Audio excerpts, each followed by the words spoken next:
Hi friends, ಎಲ್ಲರಿಗೂ ನಮಸ್ತೆ. ನಾನು ನಿಮ್ಮ ಪ್ರೀತಿಯ ಮಂಜುನಾಥ್. ಎಲ್ಲರಿಗೂ ದಸರಾ ಮತ್ತು ರಂಜಾನ್ ಹಬ್ಬದ ಶುಭಾಶಯಗಳು ಅಂತ ಹೇಳುತ್ತಾ, ಪ್ರಿಯ ಸ್ನೇಹಿತರೆ, ನಾವು ಈಗಾಗಲೇ ಭಾರತ, ಕರ್ನಾಟಕ ಮತ್ತು ಪ್ರಪಂಚದ ಭೂಗೋಳ ಶಾಸ್ತ್ರವನ್ನು ಸಂಪೂರ್ಣವಾಗಿ ಅಧ್ಯಯನ ಮಾಡಿ ಅದು ಪರಿವಿಡಿ ಮುಖಾಂತರ ಈಗ ನಾವು ಪ್ರಾಕೃತಿಕ ಭೂಗೋಳ ಶಾಸ್ತ್ರದಲ್ಲಿದ್ದೇವೆ.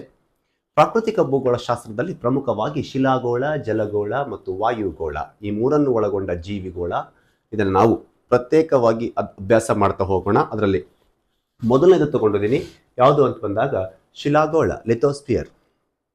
ಲಿಥೋಸ್ಪಿಯರ್ದಲ್ಲಿ ಈಗಾಗಲೇ ನಾವು ಭೂಮಿಯ ಆಕಾರ, ಗಾತ್ರ ಮತ್ತು ಅದರ ಚಲನೆಯ ಬಗ್ಗೆ ಮೊದಲನೇ ವಿಡಿಯೋದಲ್ಲಿ ನೋಡಿದ್ದೀವಿ. ಇವತ್ತಿನ ತರಗತಿಯಲ್ಲಿ ಪ್ರಿಯ ಸ್ನೇಹಿತರೆ, ನಾವು ಯಾವುದರ ಕುರಿತು ಅಧ್ಯಯನ ಮಾಡೋಣ ಅಂತಂದರೆ ಭೂಮಿಯ ಆಂತರಿಕದ ರಚನೆ, the internal structure of the earth. ಭೂಮಿಯ ಆಂತರಿಕವಾಗಿ ಯಾವ ರೀತಿ ರಚನೆ ಆಗಿದೆ ಅನ್ನೋದನ್ನು ನಾವು ಅಭ್ಯಾಸ ಮಾಡೋಣ.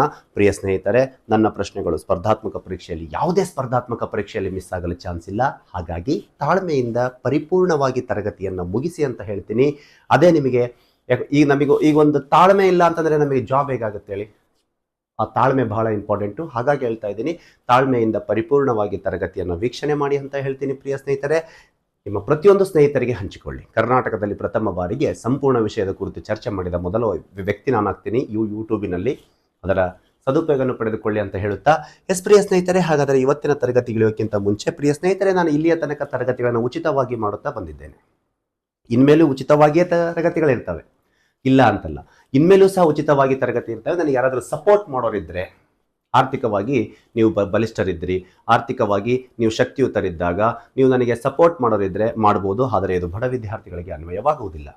ಬಡ ವಿದ್ಯಾರ್ಥಿಗಳಿಗೆ ಸಂಪೂರ್ಣವಾಗಿ ತರಗತಿಗಳು ಉಚಿತವಾಗಿರ್ತವೆ, ನಿಮಗೂ ಉಚಿತವಾಗಿರ್ತವೆ.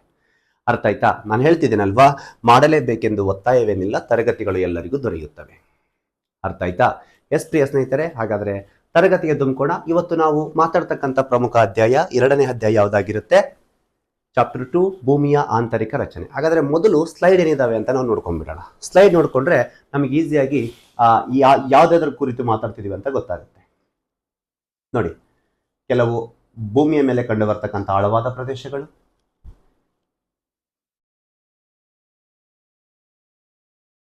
ಹೌದಾ?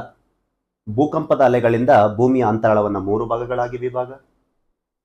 ಉಷ್ಣಾಂಶ, ಭೂಮಿಯ ಅಂತರಾಳದಲ್ಲಿರುವ ಸರಾಸರಿ ಎಷ್ಟು ಉಷ್ಣಾಂಶ ಯಾವ ಪ್ರದೇಶದಲ್ಲಿದೆ, ಭೂಮಿಯ ಅಂತರಾಳದ ಸಾಂದ್ರತೆ ಮತ್ತು ದ್ರವ್ಯರಾಶಿ, ಉಲ್ಕಾಶಿಲೆಗಳ ಮೂಲದಿಂದ ಭೂಮಿಯ ರಚನೆ, ಭೂಮಿಯ ವಲಯದ ವಿಂಗಡಣೆ, ಕೆಲವು ಪ್ರಮುಖ ವಿಜ್ಞಾನಿಗಳು,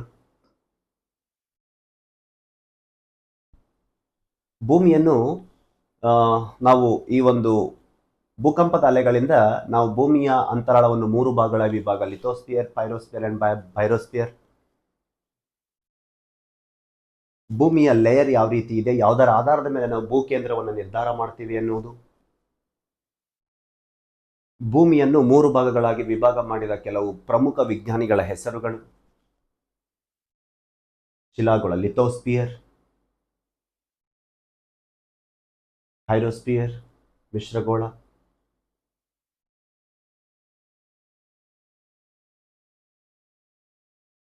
ಬೈರೋಸ್ಪಿಯರ್, ಕೇಂದ್ರಗೋಳ ಅಂತೇಳಿ ನಾವು ಭೂಮಿಯ ಅಂತರಾಳವನ್ನು ಈ ರೀತಿ 3 ಭಾಗಗಳಾಗಿ ವಿಭಾಗ ಮಾಡ್ತೀವಿ. ಇದು ತರಗತಿ ಮುಗಿದ ನಂತರ ನೆಕ್ಸ್ಟ್ ಚಾಪ್ಟರ್ ಶಿಲೆಗಳಿರ್ತವೆ. ಹಾಗಾದರೆ ಪ್ರಿಯ ಸ್ನೇಹಿತರೆ, ತರಗತಿಗೆ ಧುಮುಕೋಣ ಅಂತ ಹೇಳುತ್ತಾ ದಯಮಾಡಿ ಹೇಳ್ತಾ ಇದ್ದೀನಿ, ಸ್ಪರ್ಧಾರ್ಥಿಗಳು ಪರಿಪೂರ್ಣವಾಗಿ ತರಗತಿಯನ್ನು ವೀಕ್ಷಣೆ ಮಾಡಿ. ಯಾಕೆ ಹೇಳ್ತಾ ಇದ್ದೀನಿ ಈ ಮಾತನ್ನ ಅಂತಂದಾಗ, ಒಂದು ವಿಷಯದ ಕುರಿತು ಸಂಪೂರ್ಣವಾಗಿ ಮಾಹಿತಿ ಇದ್ದಾಗ ನಾವು ಯಾವುದೇ ಈ ಒಂದು ಟಾಪಿಕ್ ಮೇಲೆ ಪ್ರಶ್ನೆಗಳನ್ನ ಕೇಳಿದಾಗ ನಾವು ಆನ್ಸರ್ ಮಾಡ್ಬೋದು. ಅದು ಅಪ್ಲೈಡ್ ಅನ್ನ ಕೇಳಿ, ಅದು ನೇರವಾಗಿ ಅನ್ನ ಕೇಳಿ, ಅದಕ್ಕೆ ಹೇಳ್ತೀನಿ, ತಾಳ್ಮೆಯಿಂದ ಸಂಪೂರ್ಣವಾಗಿ ತರಗತಿಯನ್ನು ವೀಕ್ಷಣೆ ಮಾಡಿ. ಹಾಗಾದರೆ ತರಗತಿಗೆ ಧುಮ್ಕೋಣ ಪ್ರಿಯ ಸ್ನೇಹಿತರೆ. ಭೂಮಿ ಅಂತ ಬಂದಾಗ ಪ್ರಿಯ ಸ್ನೇಹಿತರೆ, ನಾವಿದರ ಅಂತರಾಳಕ್ಕೆ ಇಳಿತಾ ಇದ್ದೀವಿ.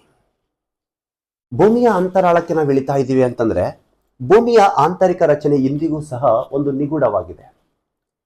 ಯಾಕೆ ನಿಗೂಢವಾಗಿದೆ ಭೂಮಿಯ ಆಂತರಿಕ ರಚನೆ ಇಂದಿಗೂ ಸಹ ಅಂತಂದ್ರೆ, ಮಾನವ ಭೂಮಿಯ ಅಂತರಾಳದಲ್ಲಿ ಅಂತ ಬಂದಾಗ ಹಬ್ಬ ಅಂದ್ರೆ 10 ರಿಂದ 15 ಕಿಲೋಮೀಟರ್ ತನಕ ಹೋಗಿರ್ಬೋದು, ಅನ್ವೇಷಣೆ ಅದರ ಬಗ್ಗೆ ಮಾಡಿರ್ಬೋದು, ಸಂಶೋಧನೆಯನ್ನು ಕೈಗೊಂಡಿರ್ಬೋದು.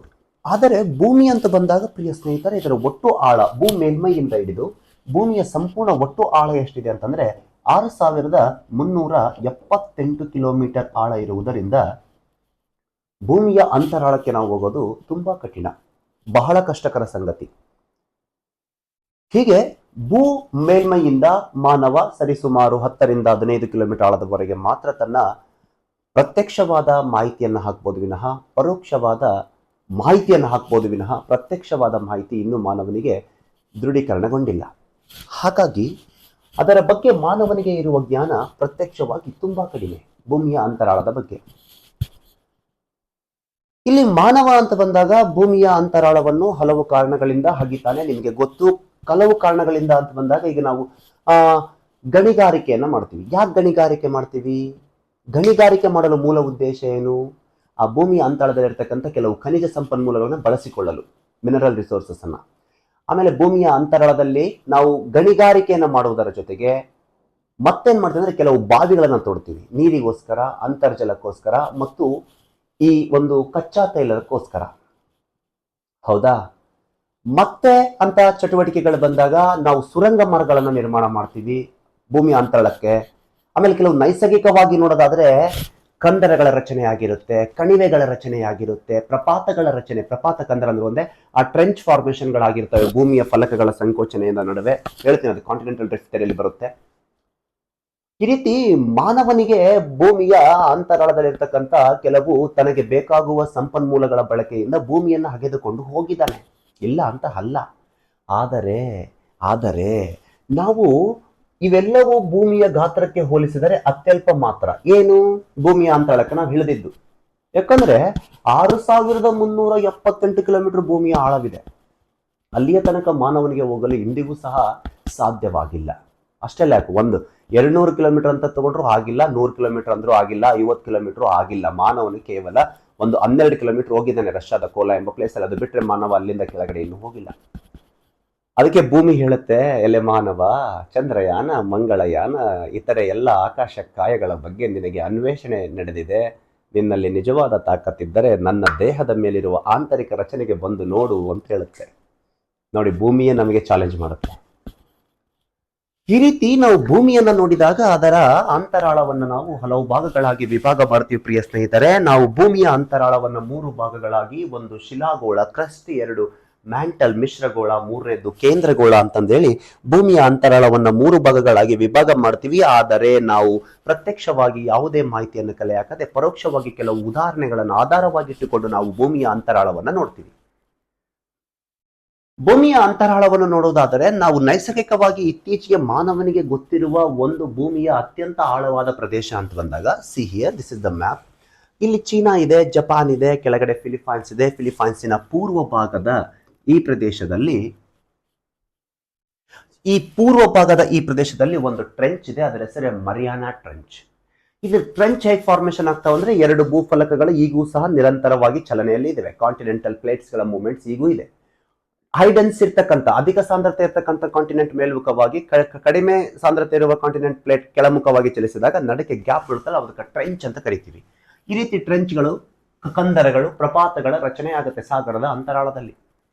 ಹೀಗೆ ಮಾನವನಿಗೆ ಪರಿಚಯವಿರುವ ಭೂಮಿಯ ಮೇಲೆ ಪ್ರಸ್ತುತ ಅತ್ಯಂತ ಆಳವಾದ ಪ್ರದೇಶ ಯಾವುದಂತ ಬಂದಾಗ ಮರಿಯಾನಾ ಟ್ರೆಂಚ್. ಇದೆಲ್ಲಿದೆ ಅಂತಂದ್ರೆ ಫಿಲಿಪೈನ್ಸ್ ರಾಷ್ಟ್ರದ ಪೂರ್ವ ಭಾಗದ ಪೆಸಿಫಿಕ್ ಮಹಾಸಾಗರದಲ್ಲಿ ಕಂಡು ಬರುತ್ತೆ. ಇದರ ಒಟ್ಟು ಆಳ ಅಂತ ಬಂದಾಗ 10,994 ಮೀಟರ್. ನಾವು ಅಪ್ರಾಕ್ಸಿಮೇಟ್ ಇದನ್ನ 11 ಕಿಲೋಮೀಟರ್ ಅಂತ ಕನ್ಸಿಡರ್ ಮಾಡಬಹುದು. ಇದು ಪ್ರಸ್ತುತ ಮಾನವನಿಗೆ ನೈಸರ್ಗಿಕವಾಗಿ ಕಲೆಕ್ಟ್ ಮಾಡಿದ ಮಾಹಿತಿ ಎಷ್ಟು ಅಂತ, ಆಳದ ಒಂದು ಮಾಹಿತಿ ಅಂತ ಬಂದಾಗ ಇದಾಗುತ್ತೆ. ಫಸ್ಟ್ ಈ ಆಳವಾದ ಪ್ರದೇಶದಲ್ಲಿ ಆಳವಾದ ಬಿಂದು ಇದೆ, ಒಂದು ಇಲ್ಲಿದೆ ನೋಡಿ. ಅದರ ಹೆಸರು ಚಾಲೆಂಜರ್ ಡೀಪ್ ಅಂತ ಕರೀತಾರೆ. ಚಾಲೆಂಜರ್ ಡೀಪ್ ಅಂತಂದೇಳಿ ಇದು ಟ್ರೆಂಚ್. ಇದು ಈಗ 2 ಪ್ಲೇಟಿಂಗ್ ಬಂದಾಗ ಬ್ಯಾಕ್ ಗ್ಯಾಪ್ ಆದಾಗ ಇದು ಟ್ರೆಂಚ್. ಇದು ಆ ಟ್ರೆಂಚ್ ಅಲ್ಲಿ ಆಳವಾದ ಪ್ರದೇಶ ಚಾಲೆಂಜರ್ ಡೀಪ್. ಈ ಚಾಲೆಂಜರ್ ಡೀಪ್ ಭೂಮಿಯ ಅಂತರಾಳದಲ್ಲಿ ಕಂಡು ಬರ್ತಕ್ಕಂಥ ಪ್ರಸ್ತುತ ಮಾನವನಿಗೆ ತಿಳಿದಿರುವ ಅತ್ಯಂತ ಆಳವಾದ ಬಿಂದು ಪ್ರದೇಶ ಚಾಲೆಂಜರ್ ಮರಿಯಾನಾ ಟ್ರೆಂಚ್. ಆ ಪ್ರದೇಶದಲ್ಲಿ ಆಳವಾದ ಮತ್ತೆ ಬಿಂದು ಅಂತ ಬಂದಾಗ ಚಾಲೆಂಜರ್ ಡೀಪ್. ನಿಮಗೆ ಗೊತ್ತಿಲ್ಲ ಪ್ರಿಯ ಸ್ನೇಹಿತರೆ, ಪ್ರಪಂಚದ ಅತಿ ದೊಡ್ಡ ರಾಷ್ಟ್ರವೆಂದು ಕರೆಸಿಕೊಳ್ಳುವ ರಷ್ಯಾ ಎನ್ನುವ ಒಂದು ರಾಷ್ಟ್ರದಲ್ಲಿ ಒಂದು ಪ್ರಾಂತ್ಯ ಇದೆ, ಸೈಬೀರಿಯಾ. ಸೈಬೀರಿಯಾ ಎನ್ನುವಂತ ಪ್ರಾಂತ್ಯದಲ್ಲಿ ಕೋಲಾ ಎನ್ನುವಂತ ಒಂದು ಪ್ಲೇಸ್ ಅಲ್ಲಿ ಮಾನವ ಅಗೆದುಕೊಂಡು ಹೋಗಿದ್ದಾನೆ. ರಷ್ಯಾದ ಸೈಬೀರಿಯಾ ಪ್ರಾಂತ್ಯದ ಕೋಲಾ ಎಂಬ ಪ್ಲೇಸ್ ಅಲ್ಲಿ ಮಾನವ ಭೂಮಿಯ ಅಂತರಾಳವನ್ನು ಅಗೆದುಕೊಂಡು ಹೋಗಿದ್ದಾನೆ. ಯಾಕಂತ ಬಂದಾಗ ಭೂಮಿಯ ಆಂತರಿಕ ರಚನೆಯ ಬಗ್ಗೆ, ಭೂಮಿಯ ಆಂತರಿಕವಾಗಿ ಹೇಗಿದೆ ಅನ್ನುವುದರ ಬಗ್ಗೆ ಅನ್ವೇಷಣೆ ಕೈಗೊಂಡ ಪ್ರಥಮವಾಗಿರುವ ರಾಷ್ಟ್ರ ರಷ್ಯಾ. ಅದು ರಷ್ಯಾದ ಸೈಬೀರಿಯಾದ ಕೋಲಾ. ಎಲ್ಲಿ ತನ ಅಗದಿದ್ದಾನೆ ಅಂತ ಬಂದಾಗ 12,262 ಮೀಟರ್, ಅಪ್ರಾಕ್ಸಿಮೇಟ್ 12 ಕಿಲೋಮೀಟರ್ ಆಳದ ತನಕ ಹಗಿದುಕೊಂಡು ಮಾನವ ಭೂಮಿಯ ಅಂತಳದ ರಚನೆ ಬಗ್ಗೆ ಸಂಶೋಧನೆಯನ್ನು ಕೈಗೊಳ್ಳಬೇಕಂತ ಪ್ರಯತ್ನ ಮಾಡಿದ. ಆದರೆ ಆರ್ಥಿಕ ಕೊರತೆಯಿಂದ ಹಣಕಾಸಿನ ಕೊರತೆಯಿಂದ 1995ರಲ್ಲಿ ಅದನ್ನ ಅಲ್ಲಿಗೆ ನಿಲ್ಲಿಸಲಾಯಿತು. ಭೂಮಿ ಹೇಳುತ್ತೆ, ಏನಾಯ್ತಾ ನಿನ್ ತಾಕತ್ತು ಅಂತೇಳಿ. ಹೌದಾ? ಈ ರೀತಿ ಕೃತಕವಾಗಿ ಮಾನವ ಭೂಮಿಯ ಅಂತರಾಳವನ್ನು ಅತಿ ಹೆಚ್ಚು ತೋಡಿದ ಪ್ರದೇಶ ರಷ್ಯಾದ ಸೈಬೀರಿಯಾ ಪ್ರಾಂತದ ಕೋಲಾದಲ್ಲಿ ಕಂಡುಬರುತ್ತೆ. 12 ಕಿಲೋಮೀಟರ್. ನೈಸರ್ಗಿಕವಾಗಿ 2 ಭೂಫಲಕಗಳ ಚಲನೆಯಿಂದ ರಚನೆಯಾದ ಅತ್ಯಂತ ಆಳವಾದ, ಮಾನವನಿಗೆ ಪ್ರಸ್ತುತ ತಿಳಿದು ಬಂದ ಅತ್ಯಂತ ಆಳವಾದ ಪ್ರದೇಶ ಅಂತ ಬಂದಾಗ ಮರಿಯಾನಾ ಟ್ರಂಚ್, ಅದರಲ್ಲಿ ಅಥವಾ ಆಳವಾದ ಬಿಂದು ಚಾಲೆಂಜರ್ ಡೀಪ್ ಅಂತ ಕರಿತೀವಿ. ಪ್ರಸ್ತುತ ನಮಗೆ ಗೊತ್ತಿರುವ ಅತಿ ಆಳವಾದ ಪ್ರದೇಶ. ಪ್ರಿಯ ಸ್ನೇಹಿತರೆ, ಅಷ್ಟೇ ಅಲ್ಲದೆ ನಿಮಗೆ ಗೊತ್ತಿರಲಿ, ನಾವು ಇತ್ತೀಚೆಗೆ ಅತಿ ಹೆಚ್ಚು ಪ್ರಮಾಣದಲ್ಲಿ ಕಚ್ಚಾ ತೈಲವನ್ನ ಭೂಮಿಯ ಅಂತರಾಳದಿಂದ ಮೇಲೆ ಎಗಿತಾನೆ ಇದ್ದೀವಿ. ಪೆಟ್ರೋಲಿಯಂನ ತೆಗಿತಾನೆ ಇದ್ದೀವಿ. ಪೆಟ್ರೋಲಿಯಂನ ನಾವು ಎಷ್ಟು ಅಂತರಾಳದಿಂದ ಭೂಮಿಯ ಮೇಲ್ಗಡೆ ತೆಕ್ಕೊಂತೀವಿ ಅಂತಂದ್ರೆ 6,000 ಮೀಟರ್, ಅಪ್ರಾಕ್ಸಿಮೇಟ್ ನಾವು ಅದನ್ನ 6 ಕಿಲೋಮೀಟರ್ ಅಂತ ಕರಿತೀವಿ. ನಿಮಗೆ ಬೆಸ್ಟ್ ಎಕ್ಸಾಂಪಲ್ ಹೇಳೋದಾದ್ರೆ ನಮ್ಮ ಭಾರತದ ಒಂದು ಪ್ರಮುಖ ಒಂದು ಪ್ರದೇಶ ಮುಂಬೈ, ಮಹಾರಾಷ್ಟ್ರದ ಮುಂಬೈನ ತೀರದಿಂದ ಬಹುದೂರದ ಸಮುದ್ರ ಸಾಗರದಲ್ಲಿ ಒಂದು ಕಂಡು ಬರ್ತಕ್ಕಂಥ ಬಾಂಬೆ ಹೈ. ಅಲ್ಲಿ ನಾವು ಕಚ್ಚಾ ತೈಲವನ್ನು ಮೇಲೆತ್ತುತ್ತೀವಿ. ಸಾಗರದಲ್ಲಿ ಕಚ್ಚಾ ತೈಲವನ್ನು ಮೇಲೆತ್ತುವ ಪದ್ಧತಿಗೆ ಸಾಗರ್ ಸಾಮ್ರಾಟ್ ಎಂದು ಕರೆಯುತ್ತಾರೆ. ಹೀಗೆ ನಿರಂತರವಾಗಿ ಮಾನವ ಆ ಒಂದು ಪ್ರದೇಶದಲ್ಲಿ, ಭಾರತದಲ್ಲಿ ಅತಿ ಹೆಚ್ಚು ಕಚ್ಚಾ ತೈಲವನ್ನು ಮೇಲೆತ್ತುವ ಪ್ರದೇಶವಾಗಿರುತ್ತೆ. ಅದು ನಮ್ಮ ಬಾಂಬೆಯಲ್ಲಿ. ಈ ರೀತಿ ನಾವು ಸಮುದ್ರ ಸಾಗರದಲ್ಲಿ ಅತಿ ಹೆಚ್ಚು ಪ್ರಮಾಣದಲ್ಲಿ ಕಚ್ಚಾ ತೈಲವನ್ನು ಮೇಲೆತ್ತುತ್ತೀವಿ. ಅಂದ್ರೆ 6,000 ಮೀಟರ್. ಅಷ್ಟೆಲ್ಲ ಯಾಕೆ, ಗಲ್ಫ್ ರಾಷ್ಟ್ರಗಳು Saudi Arabia, Kuwait, Qatar, Yemen, Oman, Syria, Iraq, Iran, ಈ ಒಂದು ಪ್ರದೇಶ ಗಲ್ಫ್ ಕಂಟ್ರೀಸ್ಗಳಂತ ಕರೆಸ್ಕೊಳ್ತಾವಲ್ಲ, ಅವರು ಸಹ ಅತಿ ಹೆಚ್ಚು ಪ್ರಮಾಣದ ಕಚ್ಚಾ ತೈಲ ನಿಕ್ಷೇಪವನ್ನು ಒಳಗೊಂಡಿರೋದ್ರಿಂದ ಅವರು ನಿರಂತರವಾಗಿ ಇಂದಿಗೂ ಸಹ ಅಲ್ಲಿರ್ತಕ್ಕಂಥ ಕಚ್ಚಾ ತೈಲವನ್ನು ಮೇಲೆತ್ತುತ್ತಾನೆ ಇದ್ದಾರೆ. ಪ್ರಸ್ತುತ ಪ್ರಪಂಚದಲ್ಲಿ ಅತಿ ಹೆಚ್ಚು ಕಚ್ಚಾ ತೈಲವನ್ನು ಉತ್ಪಾದನೆ ಮಾಡುವ ರಾಷ್ಟ್ರ ಅಂತ ಬಂದಾಗ ವೆನೆಜುವೆಲ್ಲಾ ಆಗುತ್ತೆ. ದಕ್ಷಿಣ ಅಮೆರಿಕ ಖಂಡದ ಉತ್ತರ ಭಾಗದಲ್ಲಿ ಕೆರೇಬಿಯನ್ ಸಮುದ್ರದ ತೀರದಲ್ಲಿ ಬರ್ತಕ್ಕಂಥ ವೆನೆಜುವೆಲ್ಲಾ ಪ್ರಸ್ತುತ ಪ್ರಪಂಚದಲ್ಲಿ ಅತಿ ಹೆಚ್ಚು ಕಚ್ಚಾ ತೈಲ ಉತ್ಪಾದನೆ ಮಾಡುತ್ತೆ. ಅವರು ಸಹ ಒಂದು ಕರಾವಳಿ ಪ್ರದೇಶದಲ್ಲಿ ಸಮುದ್ರದಲ್ಲಿ ಕಚ್ಚಾ ತೈಲವನ್ನು ಮೇಲೆತ್ತುತ್ತಾರೆ. ಅಂದ್ರೆ 6,000 ಮೀಟರ್. ದಕ್ಷಿಣ ಆಫ್ರಿಕಾದಲ್ಲಿ ಕಂಡು ಬರ್ತಕ್ಕಂಥ ಒಂದು ಪ್ರಮುಖ ಚಿನ್ನದ ಗಣಿ ಇದೆ. ಆ ಚಿನ್ನದ ಗಣಿ ಹೆಸರು ಟಾಟೋನಾ ಎನ್ನುವಂತ ಚಿನ್ನದ ಗಣಿ ದಕ್ಷಿಣ ಆಫ್ರಿಕಾದಲ್ಲಿ ಕಂಡು ಬರ್ತಕ್ಕಂಥ ಒಂದು ಪ್ರಮುಖ ಚಿನ್ನದ ಗಣಿ. ಇದು ಪ್ರಪಂಚದಲ್ಲಿ ಅತಿ ಆಳವಾದ ಚಿನ್ನದ ಗಣಿ ಎಂದು ಕರೆಸಿಕೊಳ್ಳುತ್ತೆ. ಇದರ ಆಳ 3.9 ಕಿಲೋಮೀಟರ್ ಆಳ ಇದೆ. 3.9 ಕಿಲೋಮೀಟರ್ ಆಳದಲ್ಲಿ ಮಾನವ ತೆಗೆದುಕೊಂಡು ಹೋಗಿದ್ದಾನೆ ಅಂತಂದ್ರೆ ವಿಚಾರ ಮಾಡಿ. ಯಾಕೆ ತೆಗೆದುಕೊಂಡು ಹೋಗಿದ್ದಾನೆ? ಅವನಿಗೆ ಸಿಗತಕ್ಕಂಥ ಒಂದು ಬೆಲೆ ಬಾಳುವ ವಸ್ತು ಅಲ್ಲಿದೆ, ಅದರಿಂದ ಆರ್ಥಿಕತೆಯನ್ನು ಕಾಪಾಡಿಕೊಳ್ಳಬಹುದು. ಅದು ದಕ್ಷಿಣ ಆಫ್ರಿಕಾದಲ್ಲಿ ಕಂಡು ಬರ್ತಕ್ಕಂಥ ಟಾಟೋನಾ ಮೈನ್ಸ್. ಅದಾದ ನಂತರ ಇನ್ನೊಂದು ಪ್ರಮುಖವಾಗಿ ರಾಂಡ್ ಎನ್ನುವಂತ ಒಂದು ಗಣಿ ಇದೆ ದಕ್ಷಿಣ ಆಫ್ರಿಕಾದಲ್ಲಿ. ಇದು 3.6 ಕಿಲೋಮೀಟರ್ ಆಳದವರೆಗೆ ಕಂಡು ಬರ್ತಕ್ಕಂಥ. ಆಫ್ರಿಕಾದಲ್ಲಿ ಇನ್ನೊಂದು ಗಣಿ ಇದೆ, ಅದೇ ದಕ್ಷಿಣ ಆಫ್ರಿಕಾದಲ್ಲಿ ಕಿಂಬರ್ಲಿ, ಪ್ರಪಂಚದ ಅತಿ ದೊಡ್ಡ ವಜ್ರದ ಗಣಿ ಎಂದು ಕರೆಸಿಕೊಳ್ಳುವ ಕಿಂಬರ್ಲಿ 3.3 ಕಿಲೋಮೀಟರ್ ಆಳ ಇದೆ. ನೋಡಿ, ಗಣಿಗಾರಿಕೆ ಸಲುವಾಗಿಯೂ ಮಾನವ ಸಹ ಭೂಮಿಯನ್ನು ಹಗೆದುಕೊಂಡು ಹೋಗ್ತಾನೆ ಇದ್ದಾನೆ. ನಮ್ಮ ಭಾರತದಲ್ಲಿ, ದಕ್ಷಿಣ ಭಾರತದಲ್ಲಿ ಗೊಂಡವಾನ ಪ್ರಸ್ಥಭೂಮಿ ಪ್ರಮುಖವಾಗಿ ಖನಿಜ ಸಂಪನ್ಮೂಲಗಳಿಗೆ ತುಂಬಾ ಹೆಸರುವಾಸಿ ಪಡೆದಿರುವ ಕಾರಣ ದಕ್ಷಿಣ ಭಾರತದ ಖನಿಜ ಸಂಪನ್ಮೂಲದಲ್ಲಿಯೇ ಅತಿ ಹೆಚ್ಚು ಹೇರಳವಾಗಿ ಅಲ್ಲದೆ ವಿರಳವಾಗಿ ದೊರೆಯುವ ಒಂದು ಸಂಪತ್ತು ಅಂತ ಬಂದಾಗ ಚಿನ್ನ. ಹೀಗೆ ದಕ್ಷಿಣ ಭಾರತದ ಪ್ರಮುಖ ನಮ್ಮ ರಾಜ್ಯ, ನಮ್ಮ ಹೆಮ್ಮೆಯ ರಾಜ್ಯ ಕರ್ನಾಟಕವನ್ನು ಚಿನ್ನದ ನಾಡು ಎಂದು ಕರೆಸಿಕೊಳ್ಳುತ್ತೆ. ಕಾರಣ ಕರ್ನಾಟಕದಲ್ಲಿ ಅತಿ ಹೆಚ್ಚು ಚಿನ್ನ ನಿಕ್ಷೇಪಗಳು ಕಂಡು ಬರುತ್ತೆ. ಅದೇ ರೀತಿ ಕರ್ನಾಟಕದಲ್ಲೇ ಭಾರತದಲ್ಲೇ ಅತಿ ದೊಡ್ಡ ಚಿನ್ನದ ಗಣಿ, ಅತಿ ಆಳವಾದ ಚಿನ್ನದ ಗಣಿ ಅಂತ ಕರೆಸಿಕೊಳ್ಳುವ ಕೋಲಾರದಲ್ಲಿ ಕಂಡು ಬರ್ತಕ್ಕಂಥ ಕೆಜಿಎಫ್ ಎನ್ನುವಂತ ಚಿನ್ನದ ಗಣಿ 3.1 ಕಿಲೋಮೀಟರ್ ಆಳವನ್ನು ಒಳಗೊಂಡಿರ್ತಕ್ಕಂಥದ್ದಾಗಿರುತ್ತೆ. ಅದಕ್ಕೆ ನಾವು ಚಾಂಪಿಯನ್ ರೀಫ್ ಮೈನ್ ಅಂತ ಕರಿತೀವಿ ಪ್ರಿಯ ಸ್ನೇಹಿತರೆ. ಇದು ಕೆಜಿಎಫ್ ಎನ್ನಲ್ಲಿ ಕಂಡು ಬರ್ತಕ್ಕಂಥ ಅತಿ ಆಳವಾದ ಪ್ರದೇಶವಾಗಿರುತ್ತೆ, ಚಾಂಪಿಯನ್ ರೀಫ್ ಮೈನ್. ಹೀಗೆ ನಮ್ಮ ಭಾರತದ ಅತಿ ದೊಡ್ಡ ಚಿನ್ನದ ಗಣಿ ಆಗಿರುತ್ತೆ. ನಾವೀಗ ಭೂಮಿಯನ್ನ ಗೆದುಕೊಂಡು ಹೋಗ್ತಾ ಇದೀವಿ. ಹಬ್ಬ ಅಂದ್ರೆ ನೋಡಿ, 3 ಕಿಲೋಮೀಟರ್, 4 ಕಿಲೋಮೀಟರ್, 5 ಕಿಲೋಮೀಟರ್. ರಷ್ಯಾದಲ್ಲಿ ಟ್ರೈ ಮಾಡಿದ್ರು 12 ಕಿಲೋಮೀಟರ್. ಅದನ್ನ ಬಿಟ್ಟರೆ ನಾವು ಇನ್ನೂ ಭೂಮಿಯ ಅಂತರಾಳಕ್ಕೆ ಹೋಗೋದಾಗ್ತಾ ಇಲ್ಲ. ಹಾಗಾಗಿ ಭೂಮಿಯ ಕೇಂದ್ರಕ್ಕೆ, ಆಳಕ್ಕೆ 6,378 ಕಿಲೋಮೀಟರ್, 71 ಕೊಟ್ಟಿದ್ದೀನಿ ಅಪ್ರಾಕ್ಸಿಮೇಟ್, 78 ಕಿಲೋಮೀಟರ್ಗೆ ಹೋಲಿಸಿದರೆ ಇದು ಅತ್ಯಲ್ಪ ಮಾತ್ರ ನಮ್ಮ ಪ್ರಯತ್ನ. ಪ್ರಿಯ ಸ್ನೇಹಿತರೆ, ನಾವು ಹೀಗೆ ನೋಡುವುದಾದರೆ ಭೂಮಿಯ ಆಂತರಿಕ ರಚನೆಯನ್ನು ತಿಳಿಯಲು ಮಾನವ ಏನ್ ಮಾಡ್ತಾನಂತಂದ್ರೆ ಅನೇಕ ಪ್ರಯತ್ನದ ವಿಧಾನಗಳನ್ನು ಅನುಸರಿಸ್ತಾನೆ. ಯಾಕಂದ್ರೆ ನಾವು ಪ್ರತ್ಯಕ್ಷವಾಗಿ ನೋಡಕ್ಕಾಗಿಲ್ಲ ಅಂದ್ರೆ ಪರೋಕ್ಷವಾಗಿ ಕೆಲವು ನಿಯಮಗಳನ್ನು ಆಧಾರವಾಗಿ ಇಟ್ಟುಕೊಂಡು ಭೂಮಿಯ ಅಂತರಾಳದ ರಚನೆ ಈ ರೀತಿ ಆಗಿದೆ ಅಂತ ಇಲ್ಲಿ ನಿಂತು ಹೇಳ್ಬೋದಲ್ವೇ? ಆ ರೀತಿ ಆಧಾರವನ್ನು ಇಟ್ಟುಕೊಂಡು ಮಾನವ ಪ್ರಮುಖವಾಗಿ ಅನೇಕ ಒಂದು ವಿಧಾನಗಳನ್ನು ಅನುಸರಿಸ್ತಾನೆ. ಅವುಗಳಲ್ಲಿ ಮುಖ್ಯವಾದವುಗಳೆಂದರೆ ಭೂಕಂಪದ ಅಲೆಗಳು. ನೋಡೋಣ, ಭೂಕಂಪದ ಅಲೆಗಳಿಂದ ಮೂಲಕ ಹೇಗಂತ. ಉಲ್ಕಾ ಶಿಲೆಗಳು ನೋಡೋಣ, ಅದನ್ನು ಸಹ. ಆಂತರಿಕ ಒತ್ತಡ ಮತ್ತು ಶಾಖ.